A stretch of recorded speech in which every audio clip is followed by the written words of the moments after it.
What's up, everybody? Welcome to the Mr. Straight Facts Show. I am Mr. Straight Facts. Hope you guys are having a good day. Um, Today, Epstein file information. Mike Johnson still will not swear in Adelita Gruyolva. She would be a congresswoman in the interim. Ran for her father's seat. She got it. This was over like 2 weeks ago or so. And Mike Johnson came out today after being confronted by two Democrats and asked him, like, what's going on? And Mike tried to be a smart ass by saying something to the effect of, I understand why you guys are mad because you're holding off, the big, beautiful bill and all this other shit. I'm like, dude, you have nowhere to go, Mike. You're bringing up this big, beautiful bill like it is a beautiful bill. Everybody's knowing or getting to know the big, ugly bill, how ugly it is, how it's going to destroy a lot of your citizens. I found out today that a big swath of Southern Trump lovers, they're going to be hurt bad by this. They're going to be hurt bad, because their hospitals are rural. They have them few and far between. Their hospitals are right now on a lifeline. Yeah, in these small rural areas, these hospitals don't see enough work. How can they keep everything open? In their communities, there isn't a lot of people. It's more farmland and more acres than there are people. So they're going to have to be helicoptered out if anything happens. And on top of that, a lot of them will close, and some of these people will lose their health care. And I heard that today from a representative, and he said 109 or 190, somewhere. I get it mixed up sometimes, but over 100,000 of his constituents will lose their health care. Do you understand how much? I mean, just think about it. If you got a small community, and let's say you got 500,000, you're gonna lose 100,000 on health care. And like I said, people don't pay attention to the fact that if you lose health care, that's 109,000 he was talking about. That's not including the people in that state that will have worse health care, meaning the medications that they need, prices are going to skyrocket. They're going to have to be able to afford higher prices. That means if they can get insurance, they're going to have to cut back on other things. How much they eat or go out. Entertainment have to be cut down. A lot of the services they get in rural areas, I mean, TV and cable is like, that's what they get. It barely have anything else out there. So things that they really enjoy has to go just because they need health care. Mike Johnson's not thinking about that or caring about that. He's making it seem as though the Democrats want something that the rest of the world just doesn't care about. And they seem so calm. I've never been a deceitful, hateful, disrespectful human. So I've never had that gear where I can look at somebody in need of help and not give a damn. Where I can mean one thing and then have my face and my mouth say something totally different. I could hate you, but look in your face and say, we're going to take care of you. And knowing damn well when you say, we're going to take care of you, you mean, fuck you. I couldn't do that. It's not in my DNA to do that. It's not in my DNA to even think that direction. I can't understand somebody can be that hateful. Look at somebody in the eye, we're going to take care of you. Your grandma, she's going to do well. Knowing damn well your plan is to take stuff out of their hands. Take medication out of their reach. Make it so if they need health care and can't afford it, they go broke if they have to go to the doctor. Why would anybody put cash and and and uh, and paper over people. You need people to get paper. So if it's dead bodies amounting, they can't buy your products. So why would you want to kill off the people who are making you wealthy? It just never adds up to me, ever. I'm like, I don't understand. You have really got to be devoid of love in your heart. It's crazy to me to think that there's a certain amount of money that I believe these Republicans would accept for anything that happened to their family members. The way, I mean, am I wrong? I mean, if Mike Johnson has a number, I don't have a number. You can't give me no amount of money for you to purposely harm my kids, but they have a number. The child that came out of them that they supposed to love and care and cherish and bring up, get them ready for the world. If a rich person wanted to do damage to their child, they have a number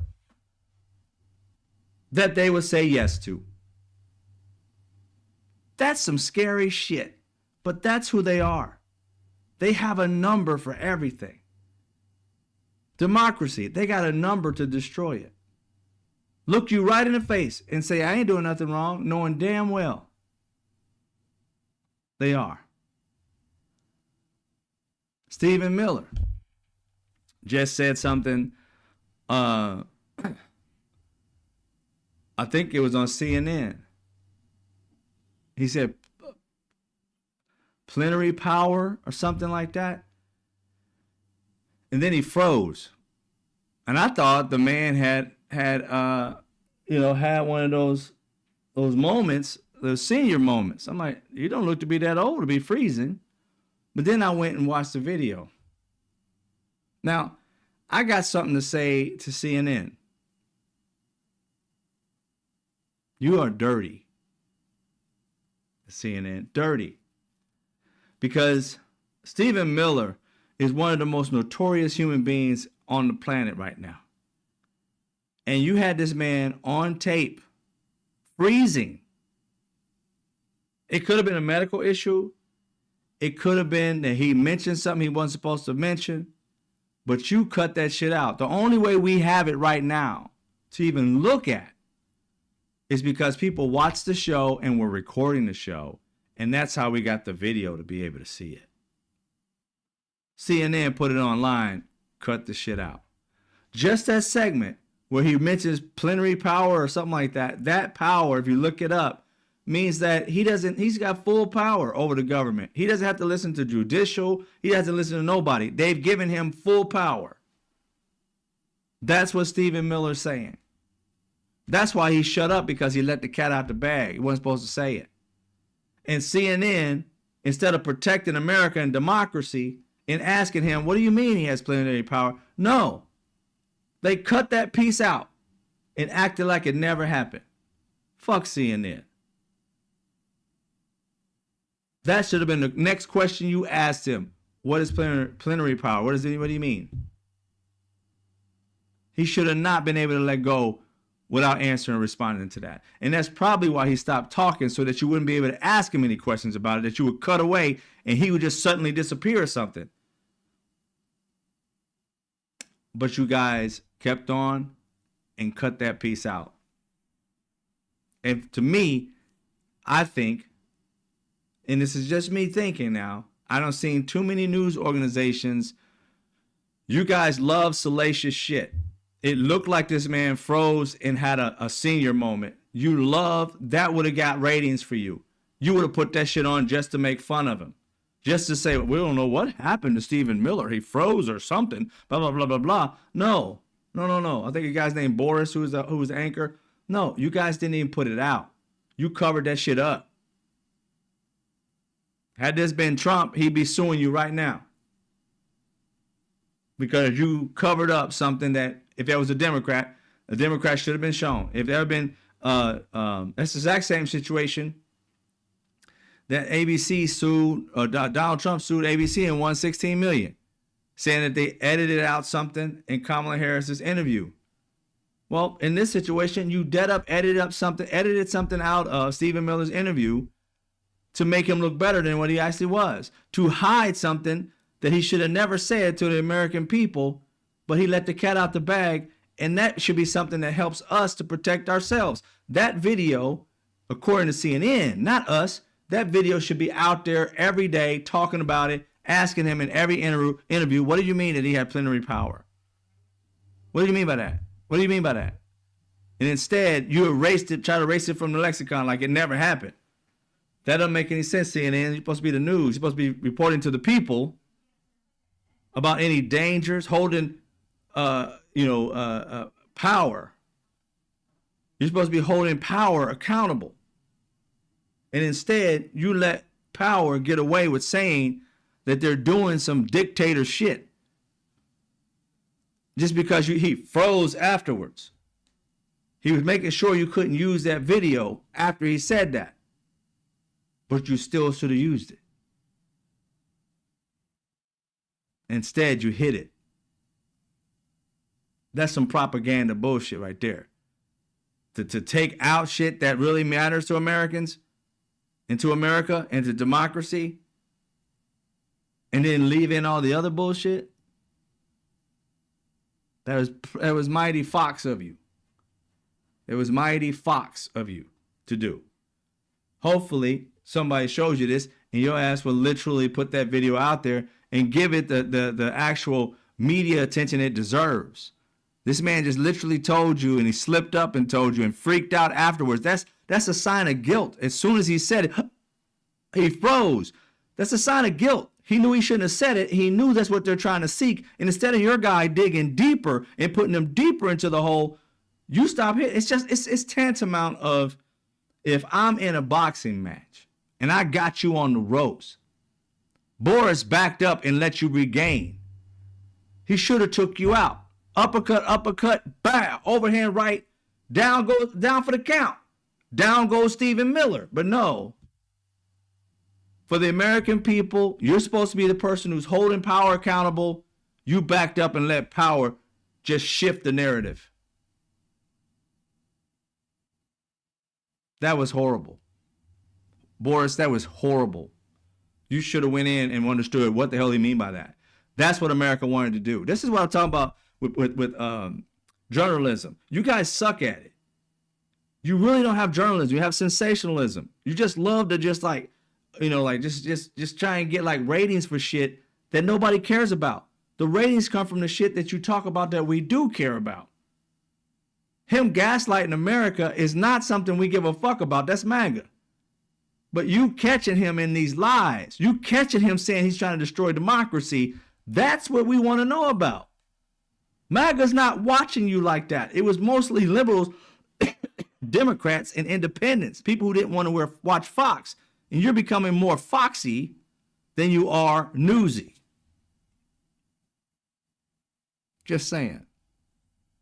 What's up, everybody? I see you, Dennis Swift returns. Mark D. I see you, Woke Mike.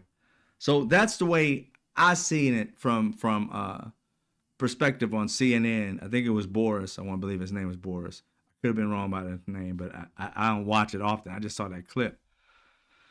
And it was Stephen Miller. The other thing, and again, Mike Johnson won't release the Epstein files. Of course, he won't allow Adelita Grayova on to be the next congressperson, replacing her father, Tucson, Arizona. He was confronted again by the Democrats, and he said, "Oh, it's not that; it's something else." But we all know that's what it is, and the reason why, because again, 200 they want to make 218 to be able to release these, or at least pass this process in the House to release the Epstein files. Mike Johnson is fighting like to the death to not release it. I don't understand, Mike Johnson. When you had the idea, the audacity to puff your chest up Stand 10 toes down, all y'all. You, cockeyed Cash Patel, all y'all. Before you got into the FBI could do it, but they're not doing it because they're shady. The DOJ could do it, but Merrick Garland and all that, and Biden, they're shady. They can give it to you right now. They don't need to do anything. But you guys said you were in the FBI before, so you knew how the laws were. You was telling America, all you got to do, if you're the head of it, is just release it. That's everything you said. You bitched and moaned, and the fucked up part about it, Dan Bongino, who's incognito, this dude is underground somewhere, and also Cash Patel, while y'all was making millions of dollars from your little MAGA minion lovers, as you was lying to their teeth, saying that you can do this, you can do that. Then when you get into office, oh, we can't do this. Well, I thought you said you knew about the government and how it works because you worked in it before, and that's all you had to do. Was the leader, the head person had to just say, I'm going to release it. And you promised your people you was going to release it.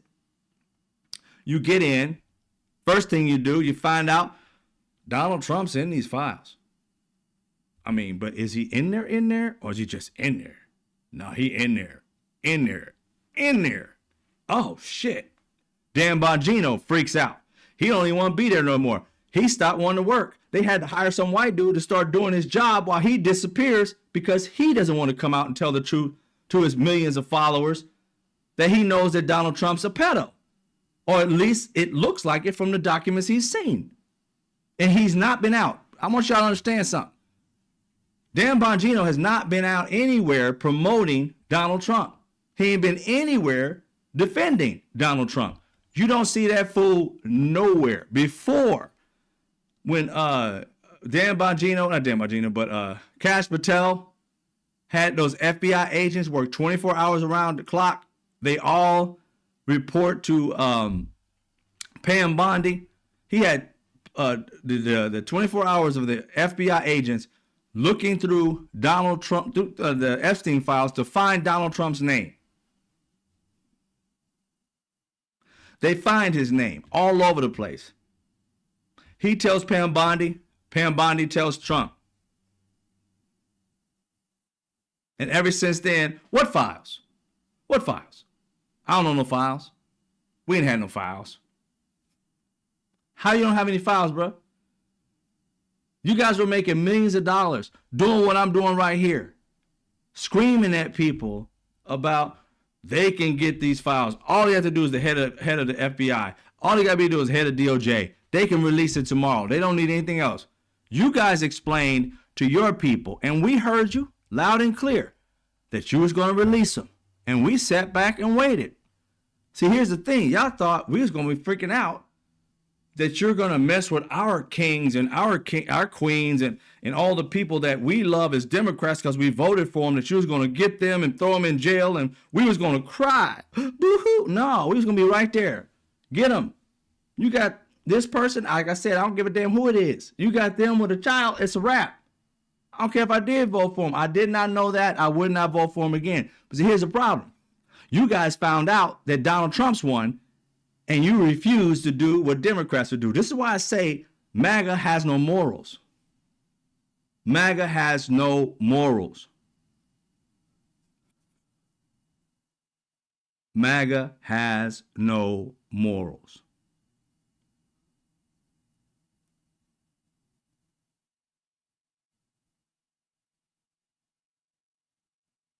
If they did, they turned Donald Trump in. After they saw his name, nah, bro, I can't ride with you no more, man. You was messing with little kids, dog. I'm out. Nope. You found out your dude is a pedo, or at least look like a pedo through the documentation, and you're trying to become the deep state. You hiding it. Dan Bongino gone. Has anybody even checked to see if the fool's still alive? We haven't even heard a word from him. Was on Fox every other weekend. Before that, I'm telling you, go back and look at it. When it was notified that Pam Bondi was notified, and they didn't say by who, but it had to be Cash Patel because he's at the FBI. He had the documents. Cash Patel tells Pam Bondi, and when Pam Bondi told Donald Trump, I don't know who was in the room, but somebody ratted that out. Once she told Donald Trump and it got out into the news and shit, Dan Bongino started to become a problem. Look at the timeline. As soon as that happened, Dan Bongino started to become a problem. When we found out 24 hours around the clock, FBI agents were ordered to look for Donald Trump's name inside the Epstein files. The files that automatically disappeared once they found his name in there, probably a shit ton of times. Dan Bongino couldn't handle it after that. Once that shit happened, Dan Bongino didn't want to work there no more. And it would look bad if he just bounced. So what did they do? Hire somebody for his position to do the work while he does what? Sit there, twiddle his thumbs, collect a check for what? Dan Bongino, where you at? I thought you was for the American people. I thought you wanted to protect children, but it looks like you want to protect your own pocketbook. Because if you know something that we don't, where you at, mister? I'm on a podcast every weekend, every day of the week, screaming at everybody about you want to protect children and that Democrats are pedos. Seems like to me you're a pedo, but not because you are one, because you're protecting one, or many for that matter. You've seen it.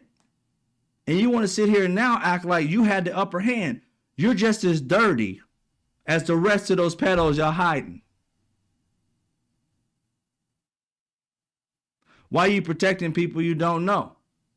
He don't know none of these other billionaires and millionaires and all these other people that we know of. He wasn't running in those circles of people who are out there doing shit.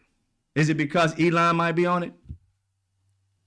Is it because Donald Trump's on it? We know he's on it. It's up to you to come out, Bongino. It's up to you. They need to put pressure on him because he was out there talking the most shit when he didn't know what the hell was going on. He pretended like he did. I worked for the FBI before. I know this is blah, blah, blah, blah, blah. And ain't shit from you now. You're a little scared little wussy, hiding under your desk, worried about something happening to you, I guess, because you should be out there telling the world what you found out. Because you said you was going to do that, but you're not a man of your word. So how do these MAGA minions still follow you? I don't know. But again, they aren't the brightest group of people. And you got Kash Patel. He knows what Donald Trump is. He knows 100% what Donald Trump is. But he got his power that he loves so much via Donald Trump. So if Trump goes, his power goes. Again, these people are so high on their morals. Oh my God, we're going to protect children. We're going to protect children. And then you got a little money in your pocket, and then a pedophile bribes you with power. And now all of a sudden you're a pedophile lover, and you hate the fact that, these victims are going to F up your chances, Kash Patel. These victims are effing up your chances. Effing up Dan Bongino's chances of power. So you're ignoring all that happened. Once money came in the picture, I don't see nothing. I don't see nothing. What you talking about? I don't see nothing. It's over there. I still don't see nothing. Because you don't want to look over there and man up and protect women. You want to protect your position. Piece of shit humans. That's what you guys are. You know damn well you know exactly what's going on, and you're not telling the American people a damn thing. They keep pushing it off. Kash Patel had his hearing, House, and had it from the Senate and the House. Said that, we don't know of anything that he may have done. There's no list, there's no this. I'm like, what? You went on a world tour talking about it. It was, yes, it was. It's there. And we're going to get everybody who's on it. Clinton may be on it. And look who's all on this list. You guys put out the list of who was on the plane. Because you were looking at all the Democrats that went there to get money. But you couldn't tie them to anything. But that didn't matter. Facts didn't matter. And we saw everybody's name on there. Then when you found Trump's name was on there, it's like, he didn't take the plane to the island. Donald Trump has his own plane. Did his plane ever go to that island? Oh, you ain't going to say nothing about that. The island wasn't the only place he had. Did he go to his mansion in New York? Oh yeah, he was there a shit ton of times. Matter of fact, most of the pictures that we see when he was there. Did he ever go to Mar-a-Lago with Trump? Oh yeah, many a times. Mar-a-Lago is where he got married at, and Jeffrey Epstein was there. You invite your homies to your wedding. You just don't invite anybody to your wedding. Homies and business partners, if you're a rich person, you just want people to come in and, you know, prove that you're this and that by inviting them to your wedding. But that's what that's usually about. And your homie was at your wedding. Mr. Notorious pedophile. The biggest one we've ever caught in American history was your boy. And you both were saying all kind of cryptic shit together. It's strange how none of these other letters that we see that were in this bound book, none of them mentioned secrets. None of them mentioned that we are one and the same. We are just alike. None of them said that. They had crass jokes and crass stories and all that, but none of them said anything to the effect of me and you are like one and one. We're one of the same. We're enigmas, the two of us. You had cryptic messages. You and him were more than just like friends. You were homies, if not lovers.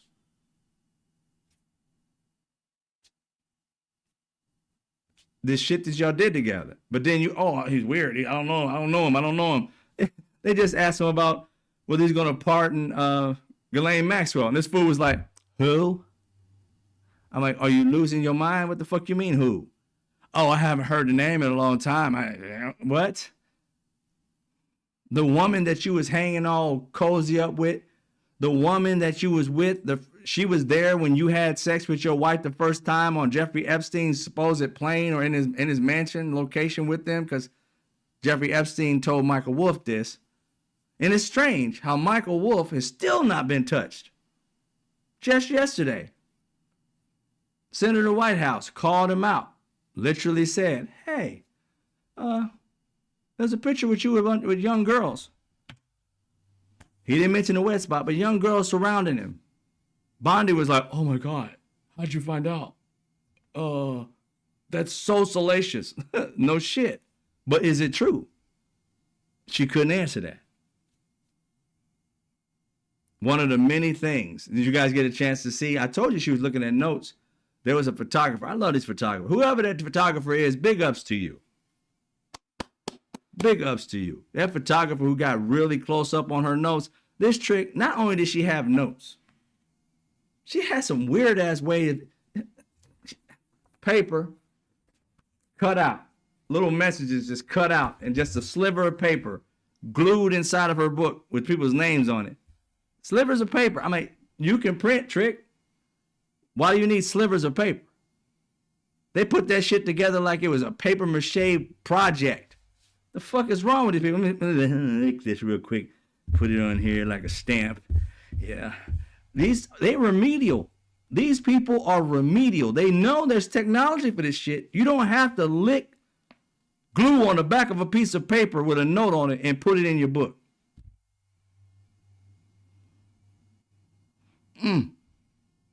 Just slow. What next? Is written in crayon? I mean, some of the craziest things, y'all.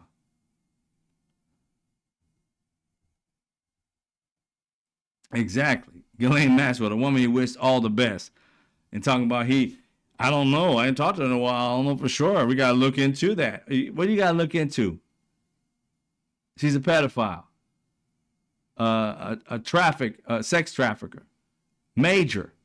The right-hand woman to the most prolific sex trafficking person / rapist / pedophile we've ever caught in American fucking history. This is like the biggest gang you ever heard of, a gang member you ever heard of that did, you know, like a mob that did crimes and shit and stole shit and food and did drugs and all that. That's the biggest one. The biggest criminal as far as like pedophilia and child sex trafficking. This is the biggest one in American history. And she was his number one. And this fool's acting like, well, we got to see. I hope she does well. Really? Did you wish well the 13-year-old girl that said you and Jeffrey Epstein raped her? You wish her well too? It's a document out there. She sued you for it, but then she dropped out for some reason. But I don't know of anybody who just randomly gets told that they alongside of another pedophile, that you were one of the people in the room doing it to her. Just because you didn't caught and you didn't go to jail because of the court system and bribing her and scaring the shit out of her. The same thing that did with Alan Dershowitz. The girl said he did something too. Y'all both got y'all names in Epstein's book. And I don't understand. People keep on talking about Alex Acosta. They need to be talking about Alan Dershowitz too, because he's the one who helped them get the deal. It was both of them, and it's so weird how both of them were like this with Jeffrey Epstein. It takes two, baby. Prosecution and the defense had to come up with these particular deals and accept it. So I would ask if there was any extra money given, any kind of special gifts given right after this. And even Howard Lutnick said there had to be, in his own opinion, there had to be money or something given in order for him to get that sweetheart of a deal, because nobody gets that kind of a sweetheart of a deal for trafficking children. Nobody can wrap that shit around their head. I can't wrap it around. I'm like, how do you traffic children and you get caught with a prostitution thing where you're a John? And how do you have prostitution of a child?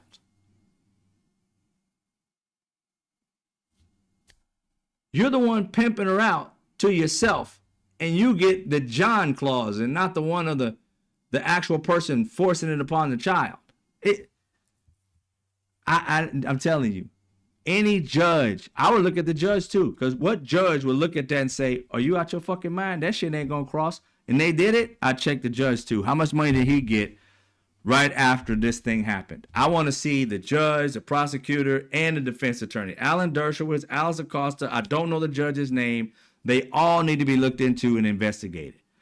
And if that's the case, any case that judge held and Alan Dershowitz or Alex Acosta came to him, I would have to redo every last one of those cases, because I don't trust the judge. There's no way in the hell the judge would look at that shit. He's got the power, or she got the power to say this deal doesn't make sense. How can a child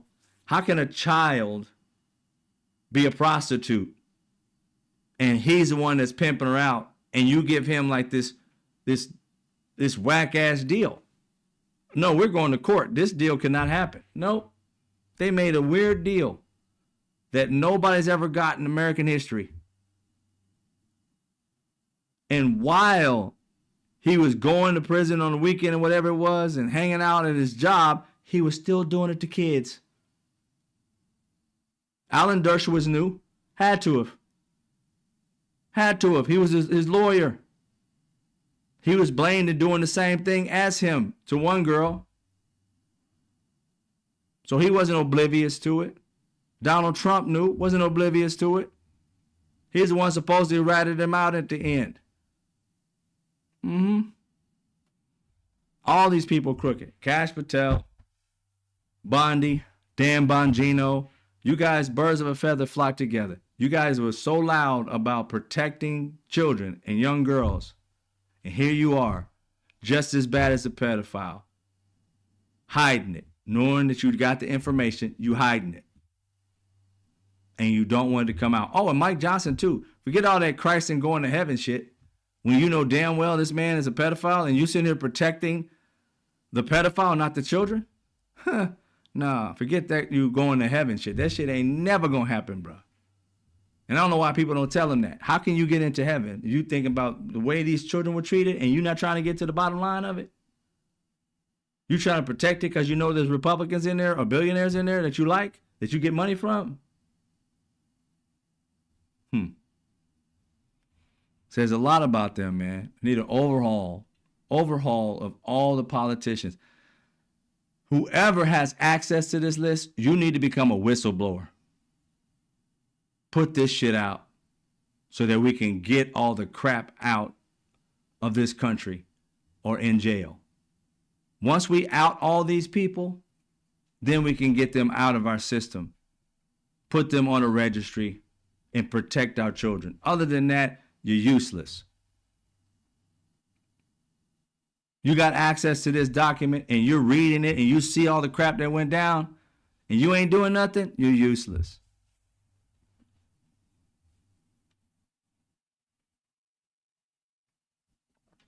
All right, so recently,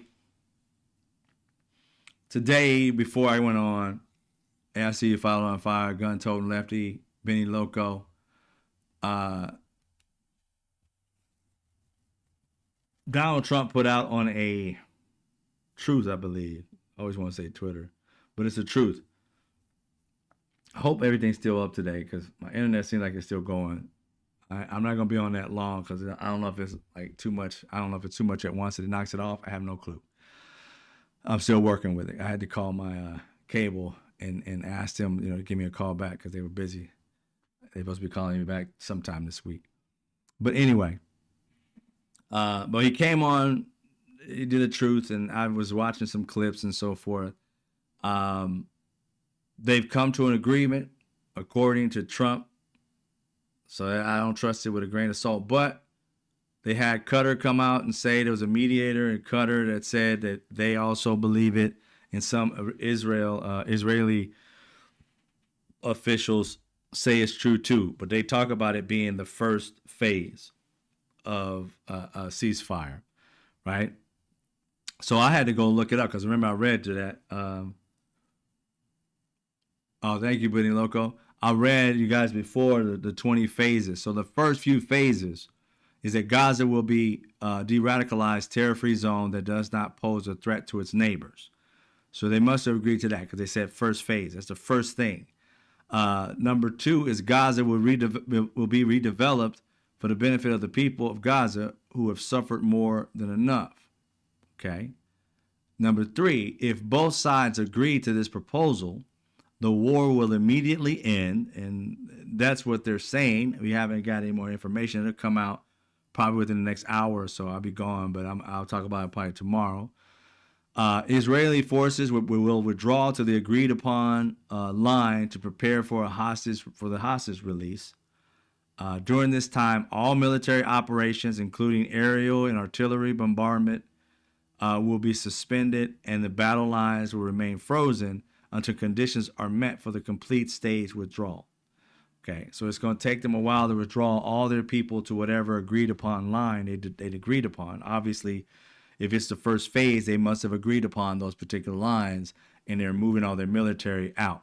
That probably takes a while. I don't know how long that will take. It depends how deep Palestine is to where they went through. I don't know. I don't know the mileage, but I would guess it would take a day or two or so to be able to move everything, probably equipment and people out of the location. All right. Within 72 hours, so we know it's got to at least be 3 days. Within 3 days, of Israel publicly accepting this agreement, all hostages alive and deceased will be returned. So within 72 hours of Israel publicly accepting this agreement. Well, Israel already agreed upon it. They're the ones, Israel, United States, and Qatar were talking about it. It was Hamas we were waiting on, Hamas and Qatar that we were waiting on. So I'm guessing within 72 hours of them all agreeing, I don't know about just Israel. That's kind of weird because Israel agreed like last week or whatever they mentioned this shit. The fifth one is once all hostages are released, Israel will release 250 life sentence prisoners plus 1,700 Gazans who were detained around after October 7, 2023, including all women and children detained in that context. For every Israeli hostage whose remains are released, Israel will release the remains of 15 deceased Gazans. They be holding on to dead bodies. It's kind of weird. I mean, I understand you got to hold on to it to some degree, but put it in a freezer or something, it just sounds sad, but it sounds weird as shit. But I don't know the war, so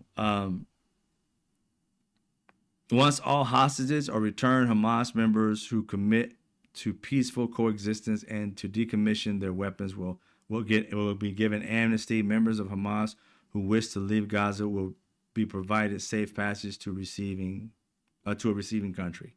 I think that's about as far as it gets because that's going a little bit. That's more than just the first phase. I think the first phase of this is that the military. I mean, they stop bombing each other, ceasefire, and then the Israeli people get back to the agreed upon location and stay behind that line, and then after that release all of the hostages, and then for every once all the hostages are released, then Israel will release the people they've detained. So I'm guessing that's closer to the first phase. We don't know, but that's what it sounds like. That's 1 through 5. There's 20. So if you break that down, that would be 4 phases. So I'm guessing. I don't know. That's just what I got. So those are the information. That's the information that I got of the 20 things that supposedly Trump and Israel came up with, and that Qatar supposedly took to Hamas. And I guess it was Qatar, America, of course. I think Rubio was there, or if he wasn't there, it was another. Rubio, Witkoff, I believe. No, Witkoff for sure. I'm not positive about Rubio. I think Rubio is the one that notified Donald Trump. But I know Witkoff was Steve. I think Steve Witkoff was there. They had Qatar. They had one of the Hamas leaders in this meeting talking to each other. So they've come up with something. Let's hope. Let's hope it is over. Let's hope that this happens the way Israel says it's going to happen. I'm not overly optimistic because I don't trust Bibi Netanyahu at all. I mean, not even a little bit. So I still think it's a trap. I truly believe it's a trap for people in Gaza and Palestine. I think it's a trap for y'all, but it's better than getting blown up every day. But I think it's a trap. You're going to pretty much lose your country. I think they're going to try and take it like they did before. Play nice, and then colonize the hell out of it. And then kick you out. I think that's what they're going to do. What are you going to do? Start the war back up after they done fucked you over and took away your weapons? They're going to do exactly what racist white people do. Colonize. Kill. Conquer. And dare you to do anything about it. I'm just saying. That's my perspective on Bibi Netanyahu and the way he's running Israel. That's my opinion. I could be wrong. But that's my opinion. That's not fact. I'm just going off the facts of history. They have neither has Israel or any white colonists ever held to their fucking agreements. They always get you down into a point where you think, oh, they're going to be agreeable.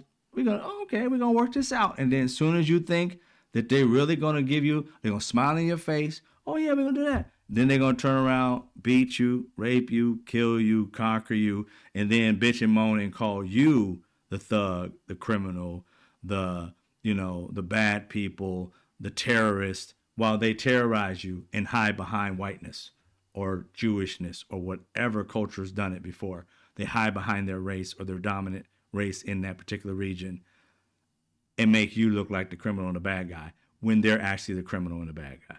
So we'll see if that changes, but I go off of history, and his history has never failed me yet. Listen to it, because it tells you exactly who people are. They can do this all day long, but they've never shown this to work. You got to fight to get your way. Not this. It doesn't work. Not with them. Not with these. I'm talking about with these people who are hateful, conquerors, who see a force like the United States, the Republicans, all they think about is a show of force for something, a show of force.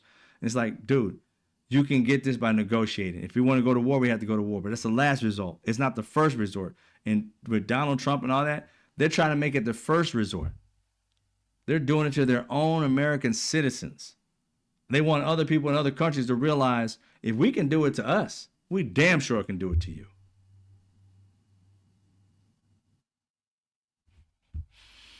And we don't have a reason why.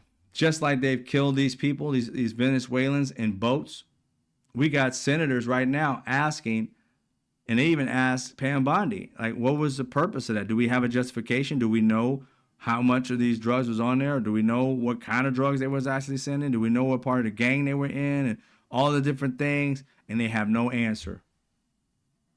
These are the things that Americans should know. It's not an investigation. It's not something secret. You're doing it out in public and releasing the fucking information. You're showing people you blowing the fucking people up like it's a freaking a promotional video. So it's not something that's secret. So why don't you release what the hell was on the boat? More than likely because there was nothing there. Just people. And they're doing the same thing they're doing to Americans. Showing a show of force that we can do it, and what the fuck you gonna do about it? And these countries don't do nothing about it.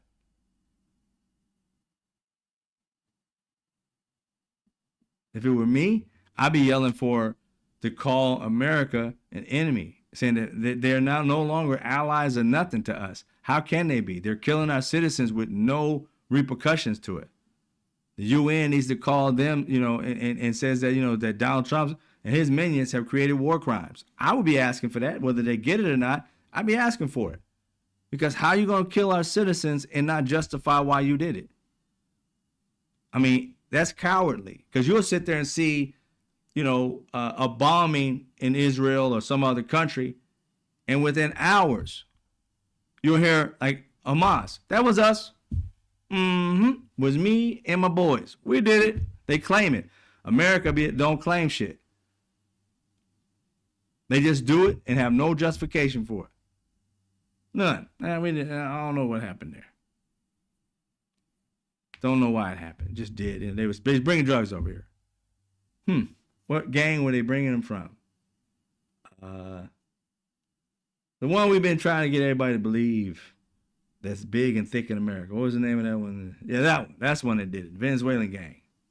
They was coming to America. They weren't even pointed toward America, and they had a boat that would never make it to America. Even if it sailed by itself they threw up the sails and pointed toward America. That boat would have never made it. And you wanted to blow up a boat that couldn't even make it to America. Yeah. Tell it to somebody who believes in the bullshit. We don't. All right.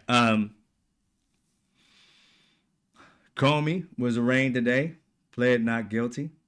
I know a lot of Democrats don't care, and I don't necessarily care so much about Comey, but I care about the law and I care about the Constitution.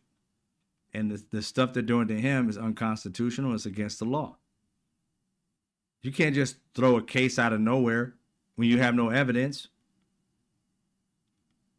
You have not presented evidence, not even discovery, to the defense attorney. Defense attorney today found out that told the court, I guess, he doesn't even know what they're being charged with. So they haven't even told him literally like the evidence in which he would have to defend himself with. That should have been told to his lawyer. They haven't spoke to his lawyer until today. These people don't know how to lawyer at all. And it makes no sense. But we'll see. We're going to see how they ride this out. So that's what happened to Comey today. And one of the things that's on my mind today is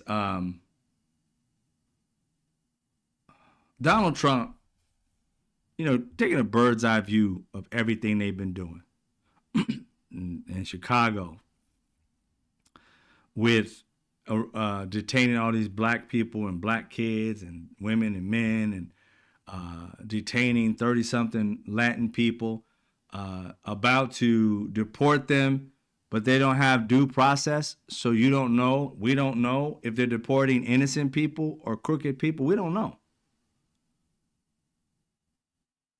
We have no idea.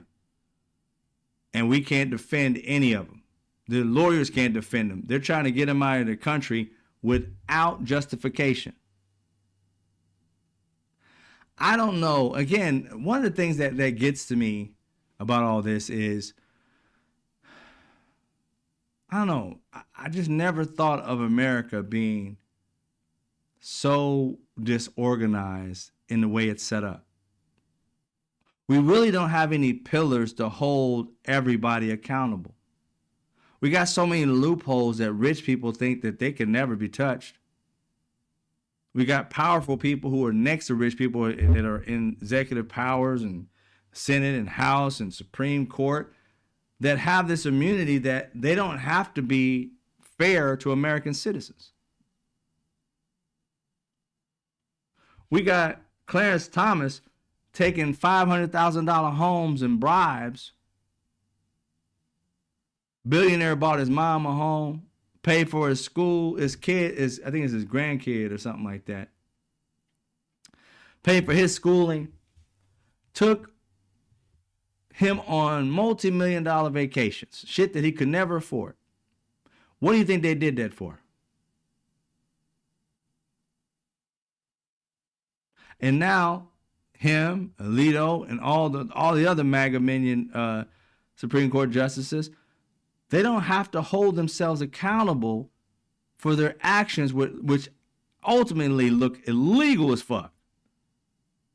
But our laws are so that they can get away with that. They can walk around with some kind of immunity to break American laws and never get touched. And at some point in time, America's got to stand up and say, look, this is not what the founding fathers meant for this to be. They weren't looking for people trying to skirt laws. They were looking for people, when they created these things, that may get unjustly charged for something just because they're trying to protect or defend their particular city or state. And you guys have found a loophole to break the laws, to try and make this a dictatorship, to go to Washington and not work. Allow Donald Trump to tell you what to do as if he's ordering up a burger, when you're supposed to be independent. It says equally. You're equal powered. The House, the Senate, judicial, the executive, equal power, which means you got the House and the Senate. You guys have the same type of power. If the House says yes and the Senate says no, it's a no-go. And vice versa, it's a no-go. The Senate can't just say fuck the House and move on. The Senate can't move it to the president. If they pass it and you say no, it can't move to the president because you're equally powered. You're equally yoked. And Republicans are out here destroying democracy. And Americans are sitting back. I don't care what you are. Independent, Democrat, Republican, MAGA. How are you sitting there watching what everything this country stands for just fall the hell apart over some dude and his grievances? He's not going to live forever. The dude is 80. So you're going to destroy the world, the country, really the world, because our connections with everybody around the world is shot. Our allies are looking at us side-eyed. These tariffs are killing our relationships with people because just like us, they're hurting. And they're like, you know what? I'm not going to be buying anything from this country. We're going to this country and this country and this country. And once they get this country and this country and this country, think about it for a second, ladies and gentlemen. I just want to speak to all Americans. Did our jobs ever come back from overseas? That's what a lot of you guys are yearning for. Did our jobs ever come back from overseas? They did not. So they're promising you the jobs. We all know, if we got a brain, that these jobs are going to be AI. Because guess what? What is keeping our economy growing right now? Everything else is falling into shambles. Interest rates are going down just so that we can try to afford shit. The dollar kind of falling a little bit, but it's up and down, up and down. But stocks keep going up. You're like, wow, I wonder why. Because of AI. They're investing heavily into AI. Why would they want to do that? Because if these industries do come back, it's going to be operated by AI and not you. You're just going to be the human reset button. And then what happens? What happens? Every employer, why in the hell would I need an employee when I can hire a bot to do your job? All I got to do is pay Chat GPT for an employee. What employee you need? We'll program him to do what? You need him to do marketing, and you need this one to do sales for you. You need this one to do that? Oh, okay, cool. We'll have a sales place where we'll have a robot that answers the questions. People have fun playing with the robot, and they'll buy what they need to buy. They don't need you anymore, do they? No.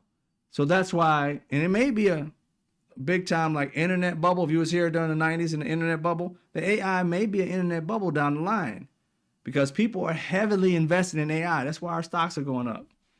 See the stock market going up because they're heavily investing in AI. They're throwing money in that like it's nobody's business. And why would they do that? Because they're creating all the things that's going to make them a shit ton of money.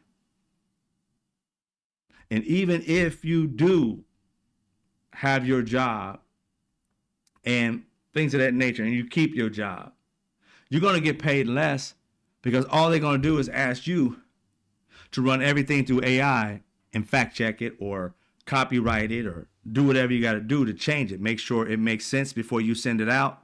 But they don't need you to do the creative part anymore. You just need to write it up. Boom. AI does it, spits it out. Does it look good? Nope. Try it again. And now your job is cut in half. All you do is write prompts. Why do I need you for a prompt when I can get a 13-year-old or a 14-year-old or a 15-year-old to do prompts? They probably know technology better than you.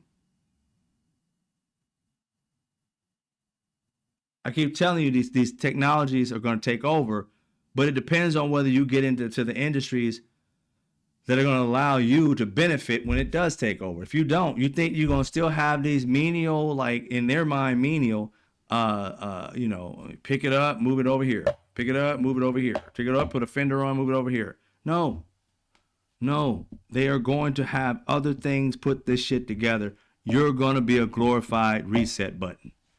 That is the goal. What are you going to do about it? If you're not trying to figure out a way to bypass what they're trying to do, like I said, American citizens, y'all need to get on your entrepreneur skills. You need to start thinking about what it is you like to do entrepreneurially, because your jobs are going to start disappearing. And I ain't going to say it's going to end up like next month, next year. It may take a decade for it to happen, but the road they're going down is not creating industry to come back here like back to good old days. They even tell you it. They tell you it, but they even tell you this, but they make it sound like they'll tell you like, I don't know the ratio, but whenever you see them, I would say it's like 5-1 maybe. That's a guess. They say, we're bringing back these jobs. We're bringing back jobs to America. Buy America. We're bringing back jobs. Of course, we need 14-year-olds that are going to be trying to use the operations and stuff like that. It's going to have some AI stuff. But, we're going to bring back these corporations. It's not going to be like it used to be, but still, we're going to have jobs and industry back in the country again, and we'll start bringing in some more money, a lot of money. But then we're getting you guys the jobs back. You heard that one statement out of 4 other ones, and you listening to those 4, but you didn't hear that one statement where it justifies getting your 14-year-old to work a job full-time after school. Give them more hours. Get rid of those child labor laws. If your kid can work, why can't they just work? Forget all that they're 10 and 12. Who cares? If your family needs money, send them out to work like Little House on the Prairie. Go out there and do something. They're trying to take your kids back to the Stone Ages. Have your kids out there breaking rocks and shit. But in this situation, your 10, 11, 12-year-old going to have a job probably making more than you because your job going to pay you less. Like I said, this may take a decade to actually secure, but again, they did the same thing to us in the 80s with Reagan. The same thing to us in the 90s with with George W. Bush, the George Herbert Walker Bush, and then it was put all together by him, and then signed by Clinton, right? And Al Gore. Al Gore did a big speech about it at the time that went over really well. Again, selling Americans down the river, telling you that you're going to get better jobs and wages. If the jobs, these menial jobs, go overseas, they'll get more money, then you guys can transition into like some kind of tech area and you guys will start making a lot of money.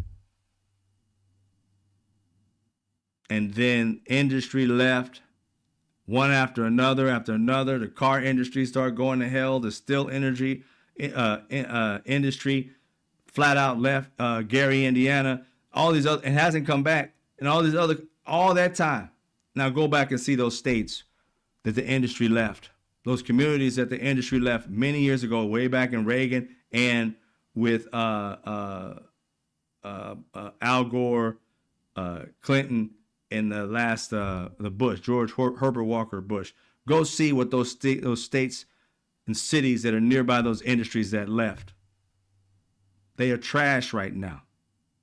You may not realize it, but many of these states have third world like countries within them, boarded up, holes in the ceilings, just terrible living for human beings. Not of a doing of their own, because billionaires left their industries and told them they're going to have jobs. They're going to bring industries back to their cities. And to this day, industry's not there. Since the 80s and early 90s. Now, why would you believe them telling you now, hey, we're going to bring back the jobs? Really? How did the 80s and 90s go for you? Not well, did it, when it came to industries? Now you're going to bring them back where they're buying. Here's crazy. Here's another thing that's going to happen that people, I don't know how much they're doing it now because I haven't heard of this until recent, is that we're building more chips, right? And these chips, the same company, Ellison, I think it is, that just bought, Sky, or not Sky, but Paramount and all that. That same company is investing in these chips, these microchips, majorly. Why? Not because they're going to be developing anything like that, but their goal is to do exactly, I don't know how many people in here are content creators at all, or editors, or have worked in film or television and edited at all.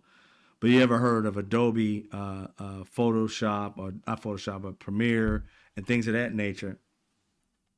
If you remember like the Adobe and its suites, all Adobe, they had the one for the images of Photoshop, AI, Adobe Illustrator, all those different things. They called it a suite. Well, back in the day, they used to be that you would have to buy each one of those for a crazy amount of money, because if you was in editing, if you was in the production, things of that nature, you get Adobe Photoshop for like $399 on sale, $399. If you wanted to get the suite, you're paying a few thousand, maybe $1,200 to $2,000 to get every one of these apps within it, and you'd have a disc and everything like that. Well, after a while, they decided to stop selling the disc and the stuff like that. That's $600, $699 for, if you can get a deal to have 2 or 3 of them at a suite, Adobe Illustrator, Adobe Premiere. They decided, let's do it monthly. So now you can rent the whole system, but it's one app, maybe one of them maybe $6.99 a month, another one's $21.99 a month. You may spend $150 a month, but you got full access to their suite for $150 a month. Well, hell, that's more than you buying it for $6.99, because now I got all your data on my server, and you probably got a backup on your computer. And now all I have to do is like, you know what? If I go down, you go down. Before it'd be your computer have to go down. But if they go down because it's on their server, your app is down. If they decide next month it's going to go up, then you're stuck having to buy this app again every month. It was $6.99, but we can't really do it $6.99. We got to bring it up to $9.99. When you used to have the entire app, you didn't have to worry about that. Well, that's the same thing that's going to go on with these particular chips. They're starting to say that they're going to rent out chips, yo. So instead of them buying a chip, you'd be renting it out per month. And it's going to probably be more for corporate, but you know, anything that happens for corporate and it works, they'll move it down to you and I. So can you imagine buying your computer, having your CPU on your computer be rented and not owned? That it's on your computer and you're paying a monthly fee for it?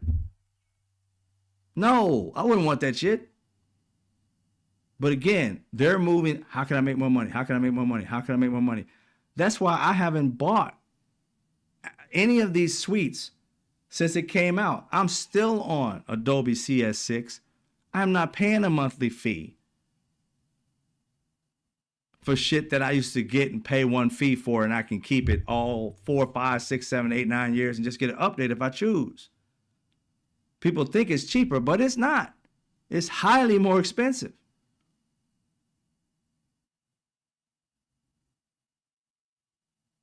When they start charging you for space, oh, well, you got 300 projects in here. I'm like, I've had it for 4 years. Yeah, I know, but we need you to pay another $59.99 so you can get another terabyte.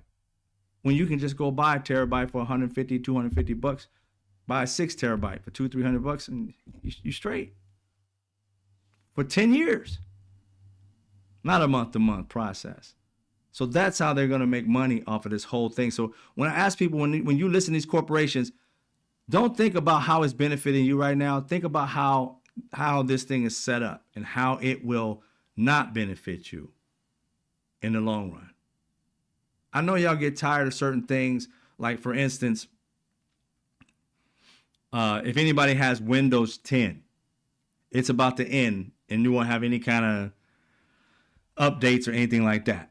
So you're not safe. They're not going to secure it. Just like anything else. I've been building computers and fixing computers since Windows 98.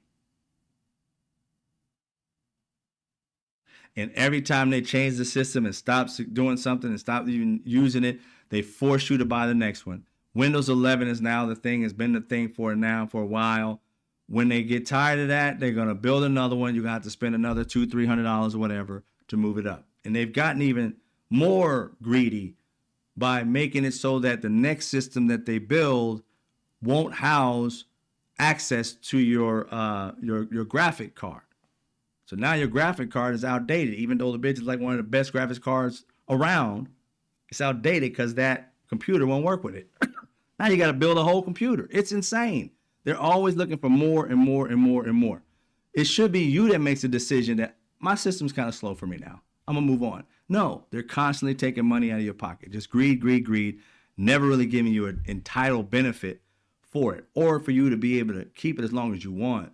It's always, how can I get back into your pocket? How can I get back into your bank account? And American citizens have to, at some point in time, have to say enough is enough. And I don't know, again, like I said, I'm dealing with solutions and stuff like that. I don't know if it's just a people power thing where we're just going to have to start doing our own things. And for those of us who are sick of it, we know we can get out of that system. They created like open source for that type of stuff where you can just create your own thing and don't have to be connected to the grid of always seeking profit from you. And I have many pieces of software that are open source because I just don't want to get into giving billionaires money where this project where I can give them so much money in donations every so many months or weeks or whatever it may be. And I never have to pay this astronomical anything, right? It's for me, it's better. And somehow I feel like that's the route we got to go because greed to me is just insane. They should, I understand people want to make profit, but making 50% of return of investment like every year over and over again, 25%, 50%, 25%, 50%. And it's like, dude, you're just draining America. And they got to come up with crazy ways to do it. Again, I don't know if y'all remember, Apple did it. And I think they're still doing it, but they got sued about it or something like that.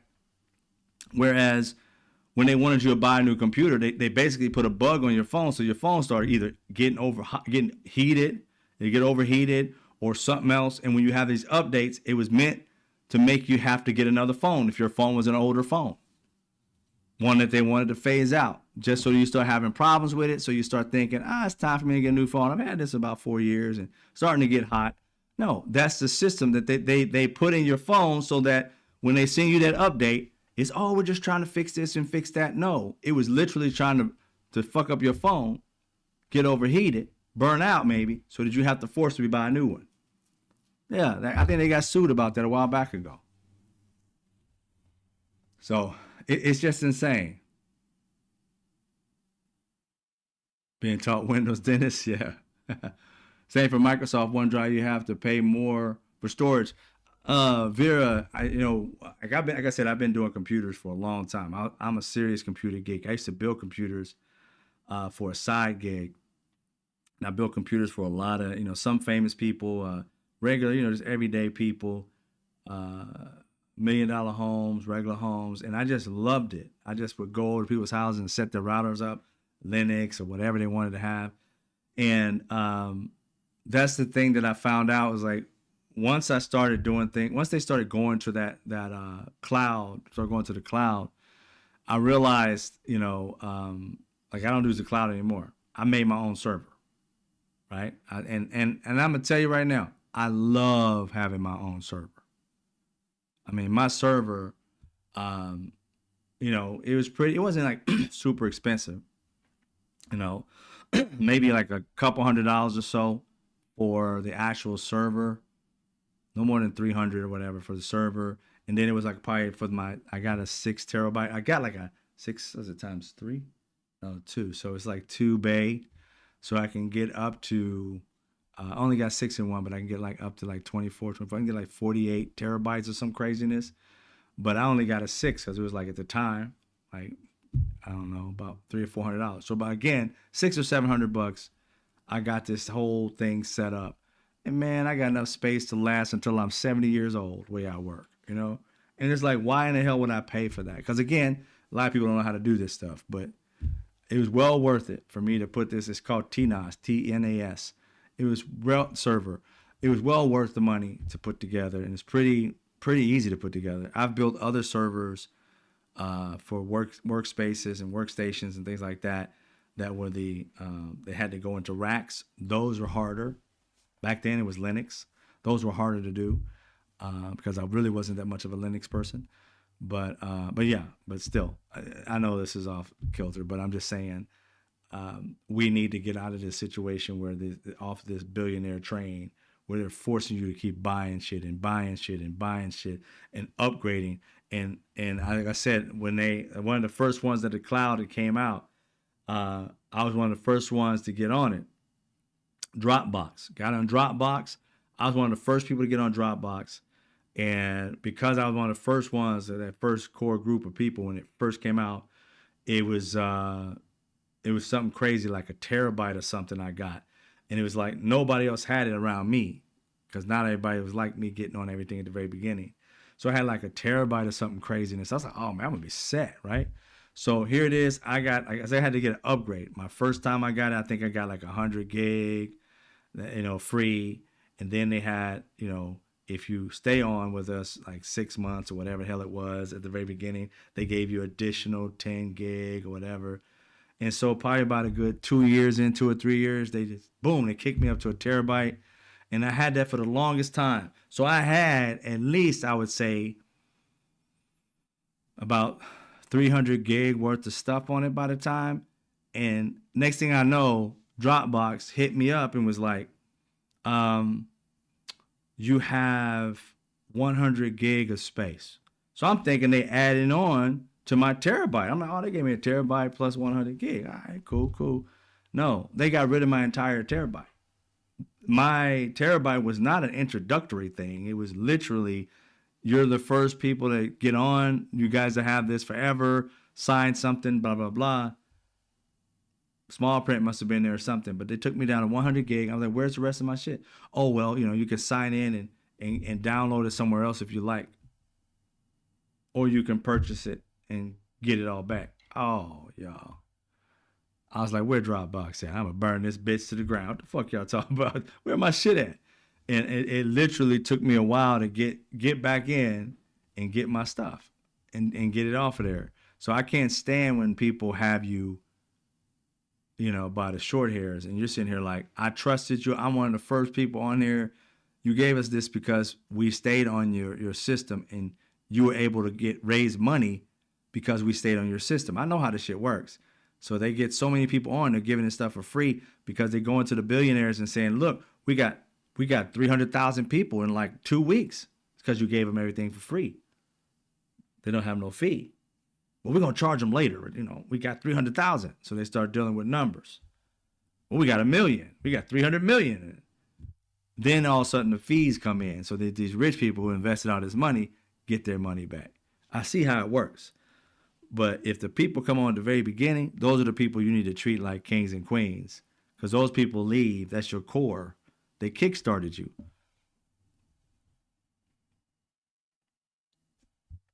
But it is what it is. No more cloud on my PC. Yeah, I took it off. I built my own server. I said, I'm done. I am 100% done.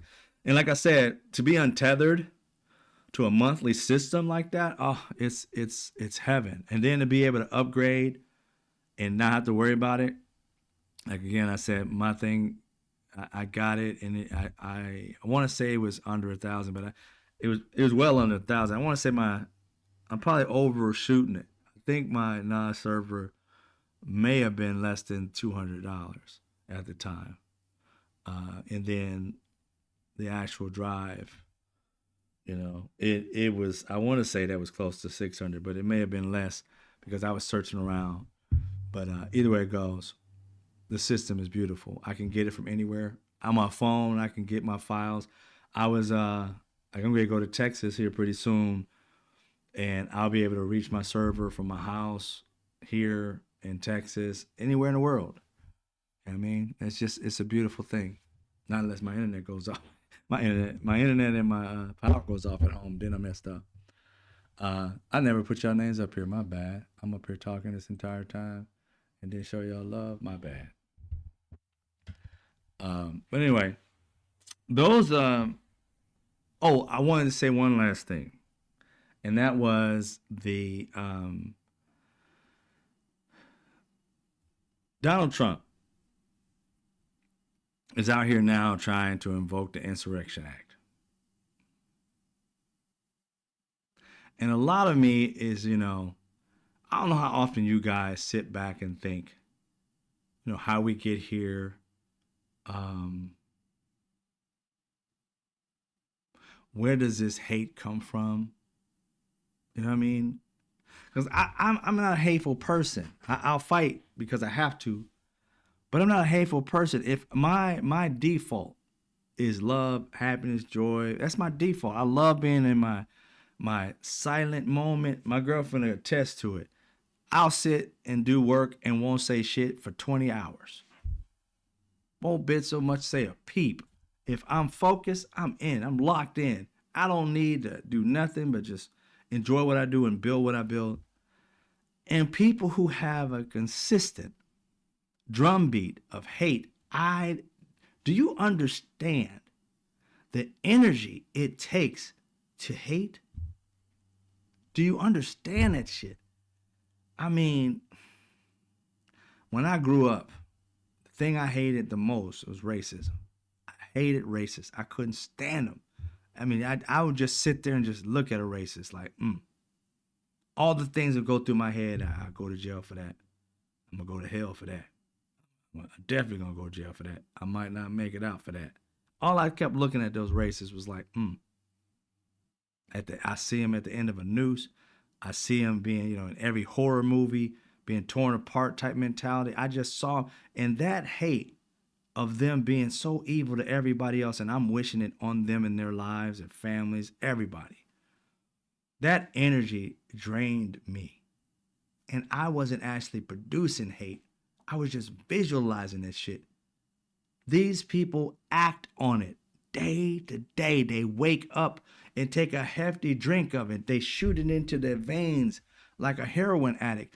And they continue to use it as energy. This hate powers them. So much so. Do you know how much hate you got to have in your body to beat a human being to death? To break his or her legs? In this case, you're talking about the young man who got hung. To beat his body to the point where he's a broken arm, broken leg, and then to drag him up to a rope and hang him and watch it. Do you understand how much hate in your heart you got to have to pull some shit like that off? Not just to think about it, to act on it, and then walk away with no remorse. You got officers out here, military men and women out here with PTSD because they had to take a life in defense of themselves. Not because of hate, but in defense of themselves. And they can't make it one day without thinking about taking their own life because of the guilt they feel for taking somebody else's life. And you got a group of white people that have no problem destroying America, have no problem undermining democracy, have no problem taking a body, a life, a soul, a human being with family, possibly babies, a future, and sniping it out and having no problem going to sleep that night, having no problem waking up and doing it again if they had the opportunity. Do you understand the evil that lives inside of people like that? Maybe not, because it's hard to understand it. My point is, if you can't understand it, how are they doing it? Why are they doing it? What's motivating them so much hate? When that black person and that black person and that Latin person ain't never did anything to them.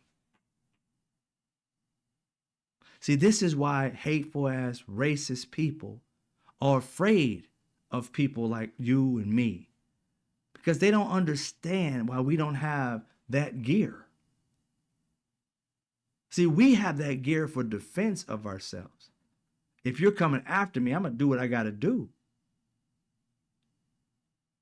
But they're chasing us. They're hunting us. We're not hunting them. We're not chasing them. We're defending ourselves from them.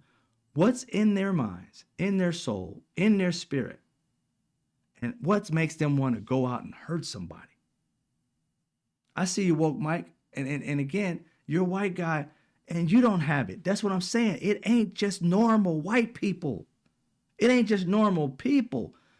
It's a group of people that are beyond repair. You can't do that to human beings and tell me you live amongst other human beings and you're saying something the fuck is wrong with you.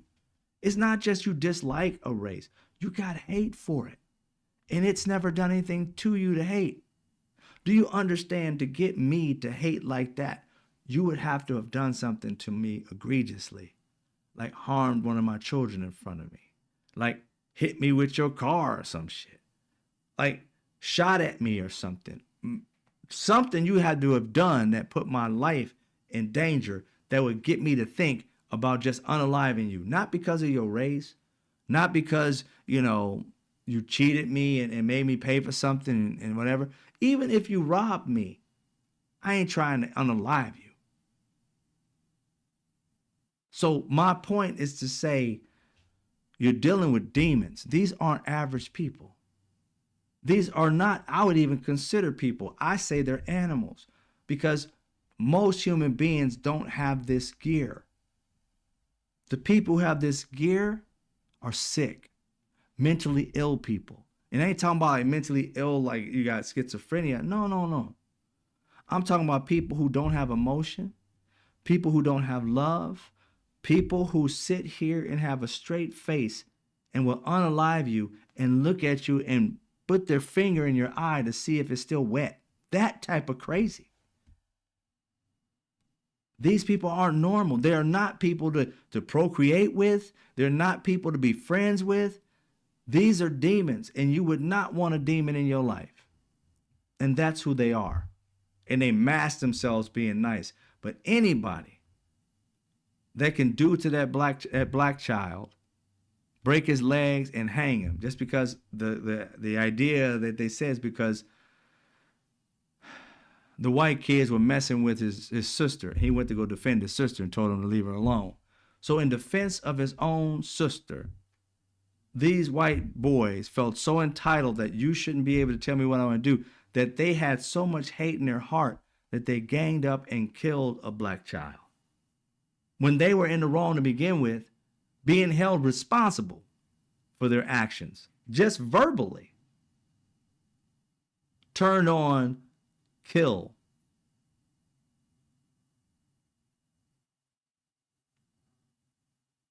I don't know about you, but that's worse than any black, Latin, Asian, even many white gangs I've ever seen or heard about.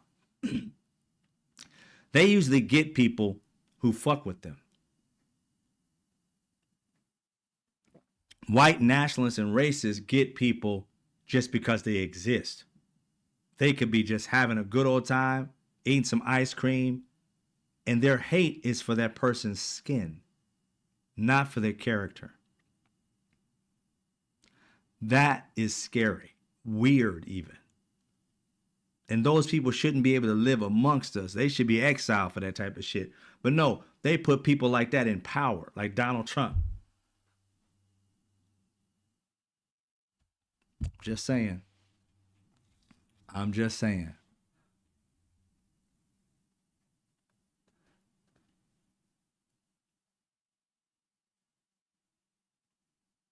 Right, Vicky? New type of crazy. I mean, they are their ancestors' descendants.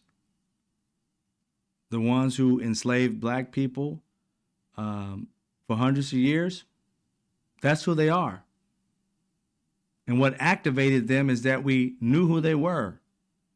And what shields them is that good white people, you can't tell the difference between the crazy and insane ones and good white people by looking at them in their face, because they will hide amongst the good white people and act like, look what they're doing. They're talking about us like that. White people, we didn't do anything. They make regular white people feel guilty for shit that black people aren't trying to make people feel guilty for. Trying to make the ancestors accountable for their actions so we can get rid of it. Not so that we can hide it and never deal with it. I've never known somebody to get over an addiction by ignoring the addiction exists. You have to face the addiction. You have to admit you're a racist or a drug addict or a sex offender. If you ever want to get out of it, you have to admit it, then go through therapy, and then get to the other side of it. But if you never go through that, then how are you ever going to come to an agreement that we're all good people, we all deserve the same things, when you got hateful people living amongst you that are trying to destroy not only people of color, but democracy? We have to admit it in order to get through it. And that's the problem. Admitting it is painful to a lot of people. And it's like, it's not you that did it, your ancestors did. But what still exists from what they did still exists. And we can tear it down and make it a better place. But they wanted to still be there. And the moment you start to attack that particular power structure and say it doesn't need to be there anymore, they get to thinking, we're trying to do to them what they did to us. And I'm tired of other people thinking from my culture. My culture has never done that to your cultures. Our culture has fought for equality. Our culture has fought for immigrants to have the right to live here and attain the American dream. We fought for everybody to be here. We've never fought to kick anybody out of this country. We fought for the poor so that they can have an opportunity. How is it that people who have always fought for the betterment of people, black people in this country, have always fought for the betterment of people, so much so that affirmative action helped out more white men? Do you see us going around saying, fuck that, white women should be able to give us our jobs back? No. We're proud of the fact that we helped everybody. That's our legacy. Everything we fought for helped everybody, but even poor white men, but they don't see it. Because we fought for poverty, opportunities. And we sit here and have to fight and tell every culture, hey, look, this is the way you win. But they go with people who really want them to lose, but will lie to them and tell them they're going to win. Just stick with us and you'll win. And you lose every time you do. Even white women stuck with these white men, and they took away your right to be able to decide if you want to have an abortion or not. Your health care is in their hands. Like Charlie Kirk and the others said, your body, my choice. What kind of evil speaks like that? And they call themselves Christians. White nationalist Christians, something totally different than Jesus Christ and God Christians. And the crazy part is they call themselves Christians of Christ. They're not doing Christ stuff. They're doing white nationalist stuff. And Jesus wasn't white. Go figure. All right, ladies and gentlemen. America has been racist since the beginning. Trump is just permission structure for his cult. It is. Antichrist. I see you, Vicky. Because he's a disease, Mike Benny Loco says. Trump has brought out the hate on everyone. He has, woke Mike, brought out the hate. And it's like there's no, that's why we got to fight to bring out the other side. Like I said, the Avid Solutionist, I'm working on that. I'm going to start putting out, if anybody knows programmers, software developers, anything like that, young, old, I don't care, but have an activist heart.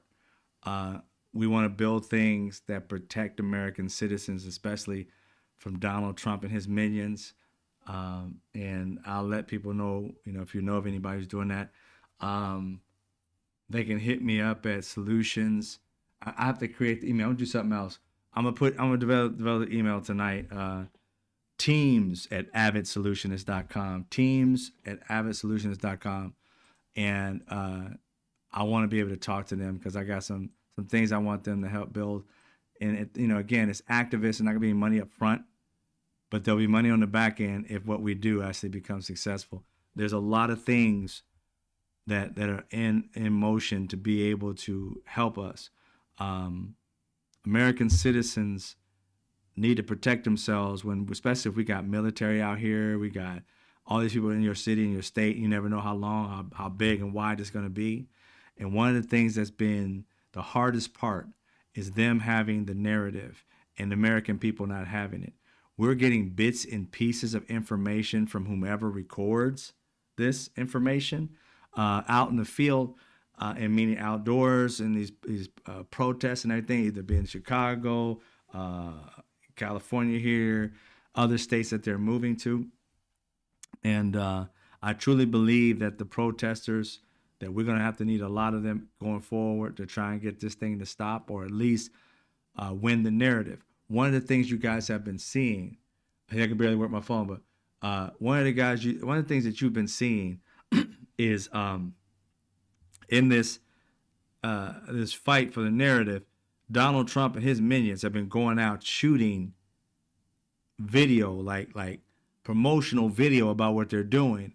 And the reason why they're doing it is like any kind of dictatorship type thing. They're trying to control the narrative.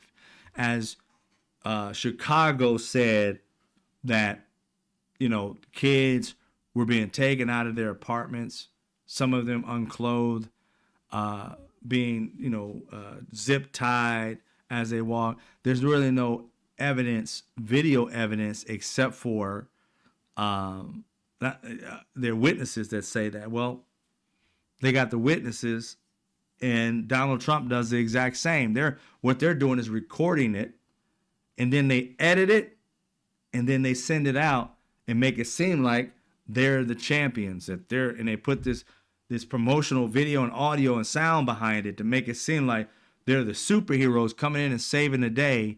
And then they paint that entire state as some kind of like insurrectionist state when it really was a promotion. They came there, set the narrative, rappelled out of Tomahawk helicopters, and made it look as though they had to do this. But what you don't see is that nothing was going on. The city was quiet. and they're the terrorists who just out of nowhere threw this lights on and blinded everybody and scared the living Jesus out of everybody. And they're scared. How do you act when you're scared? Sporadic. So when you're coming out screaming and stuff like that and acting kind of like crazy, if you didn't know the background of why it happened, they got footage of you coming out. Probably even can't see because you got stuff in your eye. You probably fight in the air. They make you a combatant when you're just sitting there trying your best to respond to terror. And they make you the bad guy. While they sit here and act like they saved you, what they did was create a moment, recorded it, HD, 4K. And instead of helping the children, they recorded that they protected America and they pumped that out on their propaganda shows. Look, things are on fire. Look, this and that other. They're using fires from what was that? From 2020 or whatever, 2019 or whatever it is, the Black Lives Matter. They're using fires that were set, by the way, many of them were set by white people. Yeah. If you go back and look and see, I mean, there was some that were set by black people too, don't get me wrong, but many of these fires were set by white people, and none of them were Black Lives Matter. They were agitators. And they're putting these fires from Black Lives Matter years ago as if it is today and pumping it out and telling people, we're saving America. Look at all this stuff. And you'll hear them talk about, even Stephen Miller the other day, there's fires and there's this and there's that. And then Boris says, well, we talked to the police and the governors and the mayors. None of that stuff that you say is going on is going on. Oh, well, sure it is. And they got footage of it. Well, there's doctored footage. There was no fires in that state at that time. That shit was old. There was them rappelling out of helicopters. That was put in there, but made it look like it was already a war-torn type area, and they came in to save it. When they came in to literally destroy it. These people are enemy of the state. I don't know why our military hasn't pulled off and said, wait a minute, sir, you made this shit up. I don't know. Maybe somebody could tell me in the military, but how do you go to a place that's not the way it is, but then you look at the photo and you be like, that ain't it. That ain't what happened. And you still behind it. You're not like telling the news or telling the senators or telling, the congressmen and women, we're going into these towns and terrorizing American citizens. We can't be doing this. Why don't they have one of them undercover working for the government and also in the military so that they can see what the hell is going on? Why isn't there a camera strapped to one of these military men and women who really want to fight for democracy? I don't know. Maybe they'll go to jail for it. I don't know. But somebody's got to man up, woman up to catch these people in place. When they're being told what they need to do, this shit needs to be recorded because the shit they're saying, I know, has got to be illegal. Going into American citizens when there's nothing there, there's nobody there that has the same firepower as you. They don't have no grenades and nothing. There's nothing. Just innocent people asleep at night. And if they're gang members, catch them when they're doing a crime. Last I checked, it ain't illegal to be in a gang. It's illegal to do crimes. But being in a gang, hell, the police department's a gang.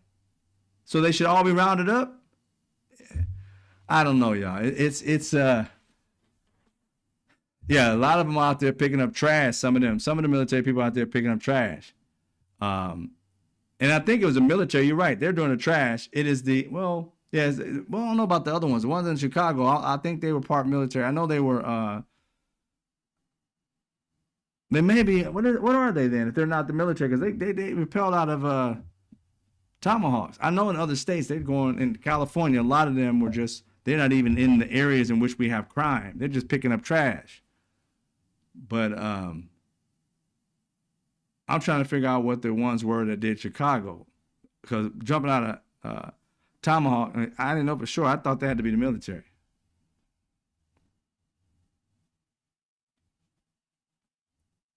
Was it ICE? Okay, so it's not our military, it's ICE.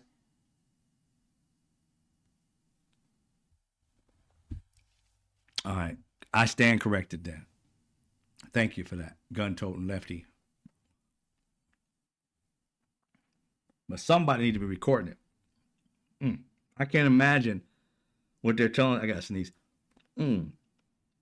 Shit. I can't imagine them in the meeting prior to saying what they got to do to these people. Oh, excuse me. And nobody's saying like, but sir, what if they don't have any weapons? Oh, ICE has military vehicles and hello. Okay, Helos. Is it Helos? You're talking about helicopters. But yeah, I can't imagine them being in the room discussing what they're gonna do, and they don't know what the threat is. It's like you coming in hot, but you got no threat. Then you're just doing that to American citizens. What do they got? What are they being told that's in this building that they're trying to secure? Just immigrants? So you need all that for immigrants.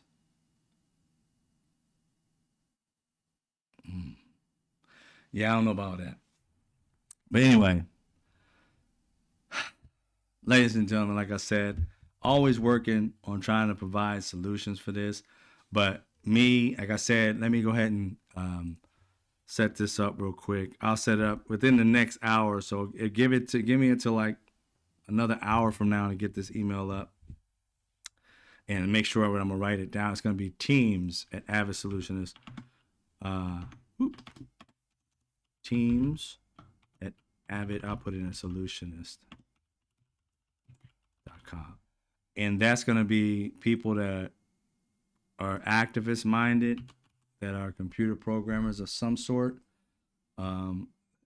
We can discuss like what type of software we're going to use. I'm using a lot of resources that have free aspects, but when you grow, you can actually pay for different things. Firebase, Superbase, that's for database type of stuff. And then writing in different codes. But we can discuss all that stuff. But I'm looking for like basically an army of people who are working, who want to work to make America, better, work for the people. And there's different systems that I'm working on. But one of the ones that I think is timely enough for what's going on with these protests is being able to protect these people and get the truth out. I'm Mr. Straight Facts. So I figured one I'm working on that I'm gonna need programmers for, because I'm doing it myself. I can program somewhat, but it's just too much. I got other things going as well. But being able to capture everything that's going on while it's going on, we need to be able to take over the narrative when they're doing these things to the American people. Because if they can go shoot something, bring it back, edit it, then put it out, knowing it's a lie and it's propaganda, and then getting their MAGA people scared and saying, oh yeah, they're destroying cities, when it's actually old footage and it's actually them causing the havoc. Well, we need to be able to stream that shit as it goes so they can't go home and edit it. We need to have people out on the streets when they see it, put their camera up, record it, and they go back to our database and automatically streamed live to everybody. And I know people can have it streamed to other places, but no, we need a credible source that you can go to and see shit as it goes. Sometimes even if we get the access, I have a way, if I speak to some of these programmers, I'm trying to make it 360 so that you'll be able to swipe and see the entire area as it's going down and record it so that the ICE and all of them, they can't come back and lie. Because they say, oh, we came up on the house and this person ran after us. We got it live. There is nothing you can say. You can't sit here and say, oh, well, this happened. How can you say that when we got it on camera? Exactly what happened. Go and write up whatever the hell you want to write up. But the world will know as it's happening, if someone's recording, exactly what happened. Not know like, could have happened this way. We think it happened that way. No, we want our camera system to be superior than their little camera system that they have on them. because we want to have the audio, the time code, and we want to have witnesses all up against what they say is going on. The more we can get what they're doing on camera while these people are protesting, if they're sitting there protesting and these police officers become aggressive, we'll be right there to be able to see who exactly became the aggressor. They can't wiggle their way out of it. They can't sit here and make some shit up, time code it, time stamp, whatever. Video, clear, everything shows it. All you need is your phone camera. And hopefully multiple people will have their phone out being on our software that I'm talking about building, which is very basic at the very beginning. You're going to build an MVP, very basic, so that you'll be holding up your camera and we can even triangulate and get a 360 view based upon 3 people recording in a triangle. Technology and numbers and shit and all this shit, like that's my thing. So if anybody knows anybody, let me know.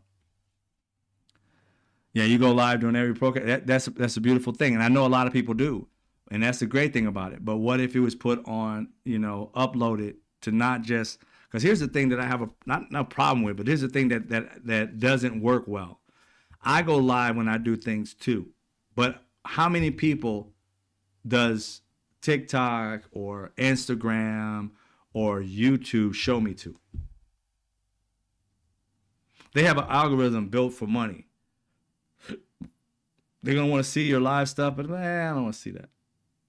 You would go to our platform just to see this shit. That's it. Ain't no other shit on there. You got an account, and when you go live or when you go check it out, all you're seeing is either protest or a person being stopped by a cop, and you get the full-on view of what's going on.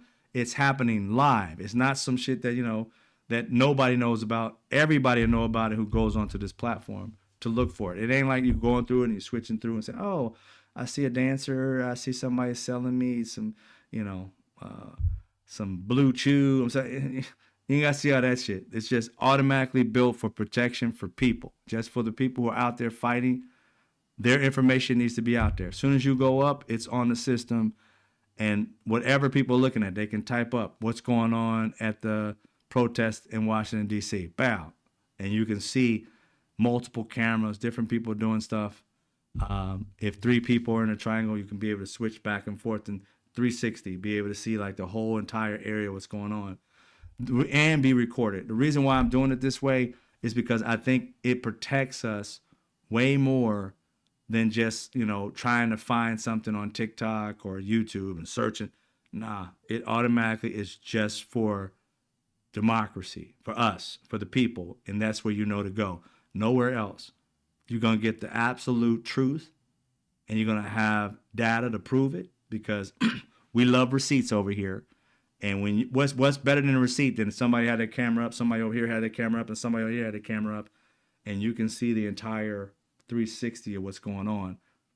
There's no doctoring it. There's no editing it. It's live, and it's there. So yeah, I'm working on a bunch of stuff so that we are a couple K in my 1,000. See, mostly trolls. You get a couple K, good for you. Shit, I don't get no couple K. And I don't get that much trolls either. They're afraid of me, I believe, and I'm good. I'm glad they are. Not on YouTube though, apparently. 5 alarm. Not on YouTube. On YouTube vertical, I get a bunch of crazies. But that's what happens too. That you never know what YouTube and TikTok, where they're gonna send you to. They don't send it out that much, not unless you're like some big content creator. My thing isn't going to be about content. But anyway, anybody knows anybody, send them to Teams. Did I write it down? I did. Send them here, teams@avidsolutionist.com, and I'll create that here right when I get off the show. And it'll be like an interview process, because I want to talk to them. I want to give them a little project, just something small, so I can see what they're doing, how long it's going to take them to do stuff, because we really want to kind of keep moving with things, getting things out there that are helping us. But I want people who are activists, who are ready to do something, not just talking about it. They want to bring their skills, just like I bring mine, and create stuff in the Avid Solutionist show, all that. I don't care about money. I care about solving problems. The money will come if we solve the problems to the point where we protect our people. And when I mean by our people, I mean American citizens, and even people all over the world, but is focused on America. We're going through some shit right now. And the only way we're going to fix it is to be able to create solutions to these problems. And we can't rely on everybody else to do it. It's got to be us. It's got to be us. Because to me, we're the only ones who care. We're the only ones who care, who will fight hard enough to get it. Everybody else throws out hyperbole. They never throw out solutions. They do what we're doing here is like we talk about the complaint, what's going on. We give you the information, but what do you do with it? You just ride it out? Nobody's providing a solution, and we're all waiting for that solution. And we need people who are activists that can take what we're talking about. I provide solutions, is what I do. We just need the brain power to get this stuff done like in days and weeks, not years. And we don't need the $1 billion people because they're going to be ones trying to look for money. We're looking to protect the people, not billionaires. So when the people can unite, like I said, when we can unite and create industries that's going to give us living wage jobs and protect ourselves, even away from our government, who appears to be often looking out for the billionaires, well, we got to lift each other up so they can start looking out for us. If the good people unite, we become powerful. And good people want power for right reasons, not for evil ones. So that's what I'm looking for. Let them know if you know anybody. You see what it is. Teams@avidsolutionist.com. Thank you guys for everything. I'm going to fight on my feet. No die on my knees. Or not die on my knees. My bad, say no. Not die on my knees. For real. I love that. Benny Loco. Thank you guys for being here, everybody. Alice Early, I see ICE and National Guard. Thank you for clearing that up for me. Thank you for showing up. Thank you for the content you've been giving me too, Alice. I appreciate it. Five on Fire, same. I saw the pastor. That's some crazy stuff. I'm looking deeper into it. I didn't get to see all of it. I saw all the video you got, but I want to go see the entire video that he spoke at his church. It's crazy. I just never thought I'd see something like that in my lifetime. But hey, we're in different places right now. Vera, thank you for being here. Gun Toting Lefty, thank you for being here. All my members and subscribers, thank you. Who else we got up here? I'm gonna take everybody back to the top. I don't want to forget, just in case Rude and Planet Janet came. She think I forget her. I don't forget you. I just don't get to see you. Your name crossed my screen often. I know you be tending to your cat. I think you one got a cat. Swift Returns, thank you for being here. You guys know how to support the show. Of course, you guys subscribing, being members. Appreciate that 100%. What we got here? Oh, there you go. That's how you do it. Pushing the Box podcast. Ain't seen Bingo since. Oh, okay. Bongino. Yeah, Bongino ain't been around. Nowhere. I'm like, what? I'm like, if he's still alive, where he at? I see Dennis. Who else we got? That's it. Mark D. Mark D as well. Never forget you. But we're gonna get back to having our meetings, Mark D. I've been hurt one weekend or 2 weekends actually. But I'm good now. I'm trying to get back to it. We was there last weekend though. All right. Thanks, Mike. What the fuck your feelings, but get the footage from the local news and the police department. Yeah, what I'm doing is gonna be a lot better than that. Cause again, I don't trust any of them because they are going to have their footage on them and they're going to edit it whichever way they want to edit it or edit out some shit or end up putting something in it that isn't there. Don't trust it. I don't trust it at all. I want it live and not edited. I don't want it sent to me, uploaded to me any other way than live. And that's the other thing. What I'm talking about is also validating it. It's not I'm already building it right now. I mean, I can write. So it's like, I got the concept and everything and the database and all that started up, but it's going to give me a little time. But if I had somebody working with me, it'd get there a lot quicker. But that's what I'm looking for. I end up making a video about it as well. We need activists that really want to do shit. They want to make shit happen. We don't need billionaires incorporated in this at all. We don't need nobody's money from no billionaire because they want money. And what we're trying to build will go for horrible shit, not good shit. It'll go for the billionaire class and not for the average, everyday people. And what I'm building, what God gave me inside of me, is for the people. It ain't for billionaires. None whatsoever. Again, I ain't got nothing against billionaires. Personally, I'm just saying they're greedy. That's all they care about is being a billionaire. I don't care about that. I think you can become a billionaire, but you have to be doing good by the people to do it, not just selling them a product. Your product should be focused on the people getting a better life. And if you could become a billionaire and the majority of the people who get you there are broke, then you're really not a billionaire. Not at all. You're a blood-sucking piece of shit is what I call you. Why? Because the people who got you there should have a better life. If they're going to make you a billionaire, you need to make them 100,000aires or millionaires. There's no reason they should be living paycheck to paycheck if you're a billionaire.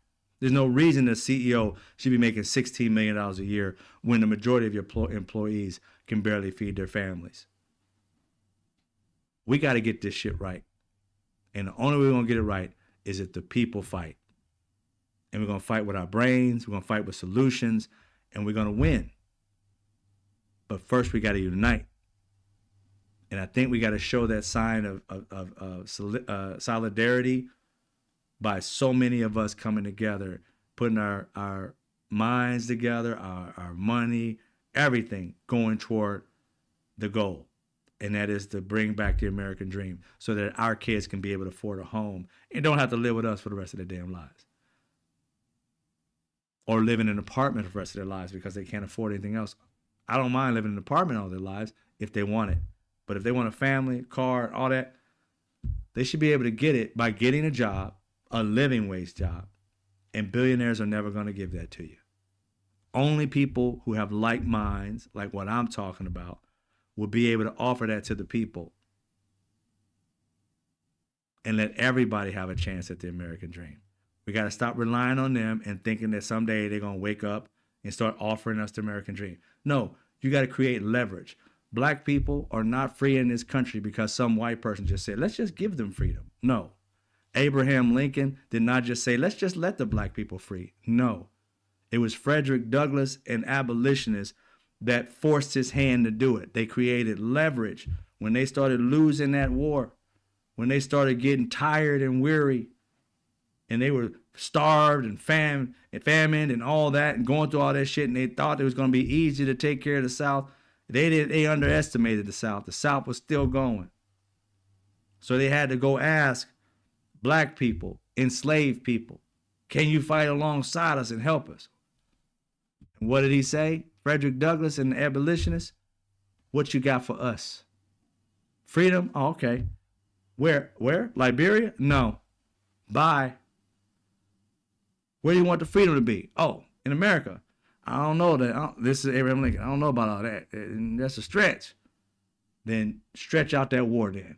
Peace. We ain't got no problem with watching you white racist people die. Handle your business. We're going to be slaves tomorrow. We were slaves yesterday. But we're going to have less of masters because y'all going to be dead. So kill each other. We good. Until Abraham Lincoln goes, shit, I think he's right. Called him back. Okay, we'll give you freedom in America. So this Abraham Lincoln set us free bullshit. When it was really Abraham Lincoln was leveraged to set us free. He didn't just walk up and say, give them freedom. If he could have got us to fight in the war and kept us enslaved and just paid us a little money, he would have done that. But Frederick Douglass literally is the one who leveraged black people to get their freedom through the Civil War, not Abraham Lincoln. Most people don't know that. So how are we going to get democracy back? We got to have something to leverage. Right now, we ain't got nothing to leverage. Our vote, shit, we got years for that. What do American people want? You want to be able to have living wage. You want to be treated fairly in this damn country, have opportunities. You want to actually have real merit, not this bullshit merit they have. And how do you do that? You fight. And how do we win? We create our own economic system using capitalism to be able to win our way. We stop buying from these billionaires because they're not going to benefit us. We start figuring out the products and services that they offer and create new solutions, put money behind that, and start making those things become the number one things. We stop buying Gucci and we start buying a better product that American people decide they want to go with. Something that's better than Gucci, that has better product than Gucci, but costs less than Gucci. And Americans can start building operations and corporations that care about the people, that give people living wage jobs, and don't bullshit them just so they can become billionaires. If we can be able to unite around that type of capitalism instead of this bullshit capitalism, we can make the country great again, or even great, period. That's what we can do for us. If you're down with that and you understand what I'm talking about, then we need to start putting our money where our mouth is, our time where our mouth is, our energy where our mouth is and our minds are, and we can make what we want this country to be come to fruition. Otherwise, it's going to stay the same. If you want it to stay the same, then be quiet and sit your ass down and let this dude run us around and make us all broke. Farmers out here always voting on somebody who fucked their life up. They haven't figured out a solution all these damn years. They keep on waiting for handouts. It's time Americans actually pull themselves up without their government's fucking boots or their straps. Do it ourselves. It's our money that's running this bitch. And the good people, it's about time the 70, 80% united to make it a better place and quit relying on one person or two people or a terrible fucking politician to tell you, oh, I'm going to make it better. And they ain't got no solution to make it better other than riding the world the exact same way it's always been. It is a cycle that continues over and over again, no matter who it is. A new white face and the same white and black and Latin problems. We can't change it until we change the way we see it and the way we go about it. Doing the same things and expecting a different outcome is fucking insane. We got to change the way we do things so that we can get the outcome that we also desperately want and need. Our kids need to have opportunities to have living wage jobs. Hell, we need to have opportunities to have living wage jobs. And we need to stop being addicted to products that don't give a fuck about you. If your brand ain't did shit for you and your community, why the fuck are you relying on them? They're out here buying yachts and doing crazy shit with it, and you're sitting here excited about a leather piece of crap. It's a fucking cow. Because Gucci stamped on it, you're spending hundreds of thousands of dollars a year or whatever it is over your lifetime. When you can get products way better than that. If China didn't tell you something, you should have listened when this tariff shit happened. Most of these bags are made in China. High quality shit is made in China and stamped in Italy. Americans need to realize that and let these rich people buy all that crap. Let them get rich off their own shit and you come up with a great product. And if your business is focused on lifting the people and paying living wage, I have no problem buying your good quality product that's better than Gucci, but you take some of your profit and you create opportunities. So when you become a billionaire, your employees are 100,000aires, your managers are millionaires. It's possible. And at the same time, Americans, you have to understand something. You are the most powerful thing that's in this country. If that brand that comes out and says it's for you starts to get greedy, stop buying their shit and they'll know who's empowered. It's us that have the control. And as long as we don't use it to harm people and use it only for love and positivity and change the world the way we see it, every child should not go hungry. Every family should have an opportunity to live, to get a living wage. Businesses that I create ideas and industries for, you should be able to pay your employees a living wage. You will get wealthy because why? Because you got loyal people, the 70, 80% of Americans who want this country to fucking work the way it's promised to work. These people don't want the country to work. It is a fake, a false promise that they give you. But that doesn't mean it always has to be.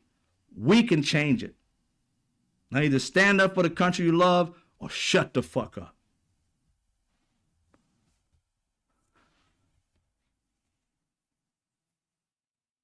Hey, Rudy Planet Janet.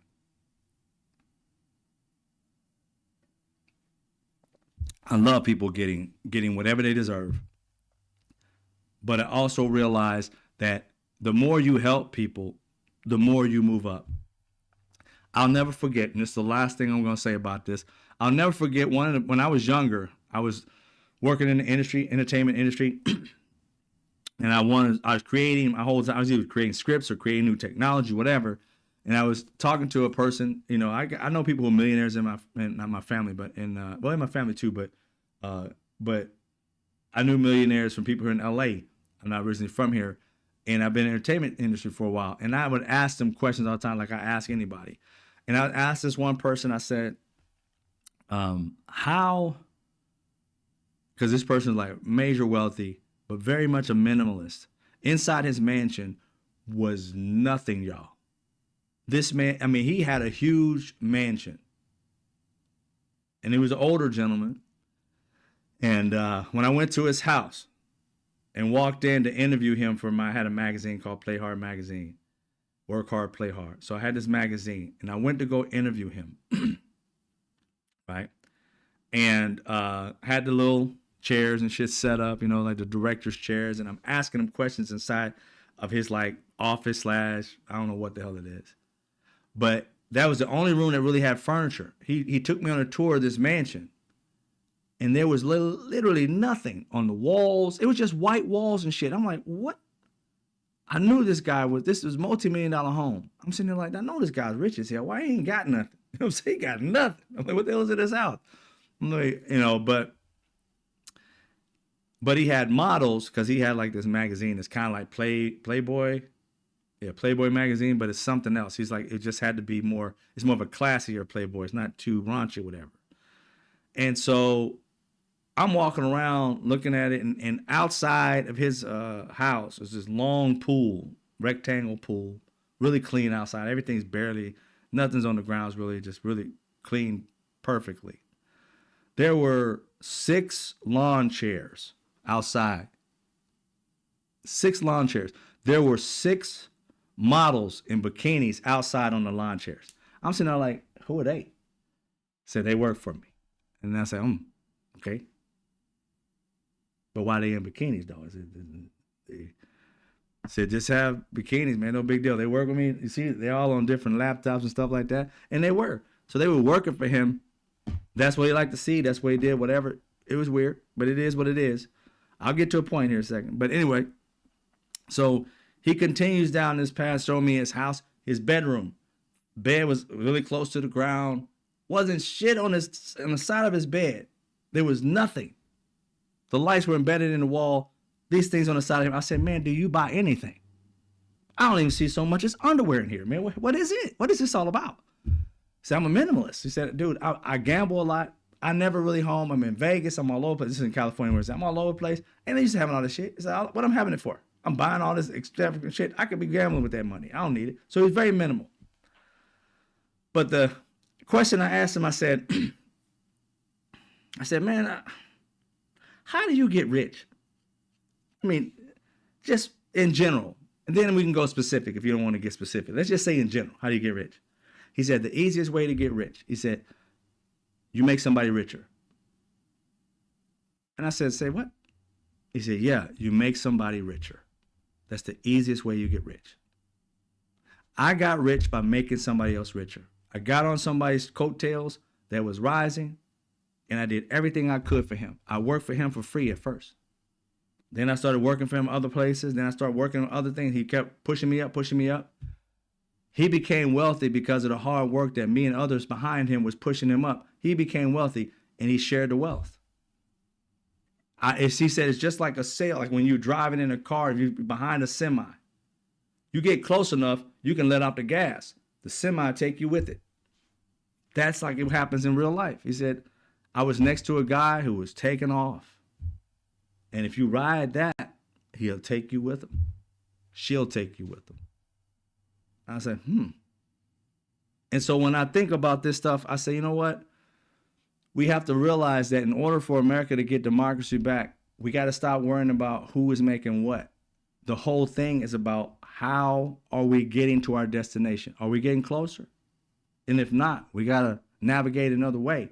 But if we're getting closer, we got to keep riding it. Keep riding it. And the wind and the sails will take us all to whatever promised land you want to get off on. You want to get off at 100 grand a year? You want to get off at 300 grand a year? Whatever. You want to get off at $1 million a year? It's your determination when you get off. But the way we get on is we have to back solutions that actually fix the problems that we all face. The government's not trying to fix that. We're going to have to pay our taxes and stuff like that. That's just going to have to be. But we don't have to be so invested in what they're saying. Vote for whomever you want to get your bills passed. But those bills being passed are just fixing, not even fixing, they're plugging up holes in a sinking ship. Every other year you need something else. Every other year you need something else. At some point, America needs its own yacht instead of a sinking ship. And those people who really want to get on to doing something good and great for us, to protect us from the government in many ways, not through guns and shit, but through ingenuity and creativity, to get us away from relying on billionaires who are always trying to sell. Could you imagine us coming together and creating technology that doesn't take your information, therefore making data for them useless? Why would you be on TikTok if we created something else that doesn't take your information at all? Don't sell it whatsoever. Give it to you so you can make money off your own data if you choose. See, this is what happens when you don't use greed. You think about the people. You nullify the billionaire and you create new ones, because if they don't do what you're doing and the people are moving your direction, then they have to jump on board, because the dinosaur of doing shit will die. We will become the new. They will become the old. We just have to really be on that train of, if we're going to become millionaires and billionaires doing what we do, we got to focus on the people and not just the profit. And we have to create industries that doesn't rely on billionaires giving us money. It has to rely on us getting people behind us to buy good products, good services, no crap, no strange deals, legitimate shit, so that we can raise our families and Americans can really get behind businesses that want to help them. Don't you get tired of fighting your employer to just get a little raise?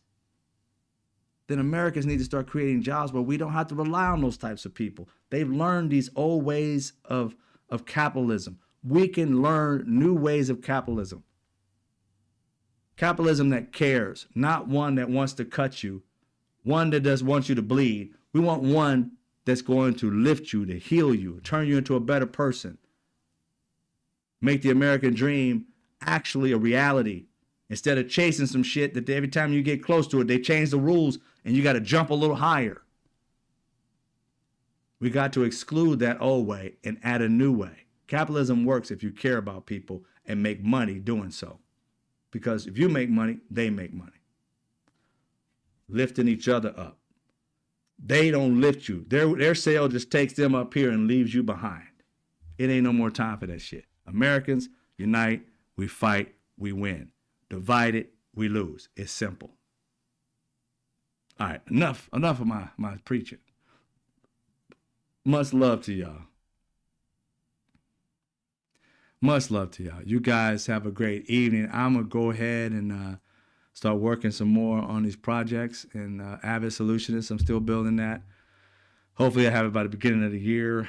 I spent a lot of time on it, and I look forward to being able to share with y'all. It may not be the first episode. I'm going to try and show you like I told you before, but we'll see as I develop everything out. I just want us to all have a nice life and opportunities.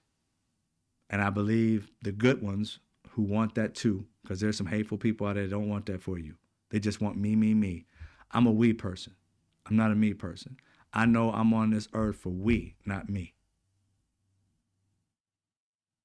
That's my legacy. We can be we to people, not me to people. All right. You guys have a great night. Much love to y'all. I see you tomorrow around the same time. It'll be around 5:30, 6 p.m. Pacific Standard Time. All right? You guys take care. Much love.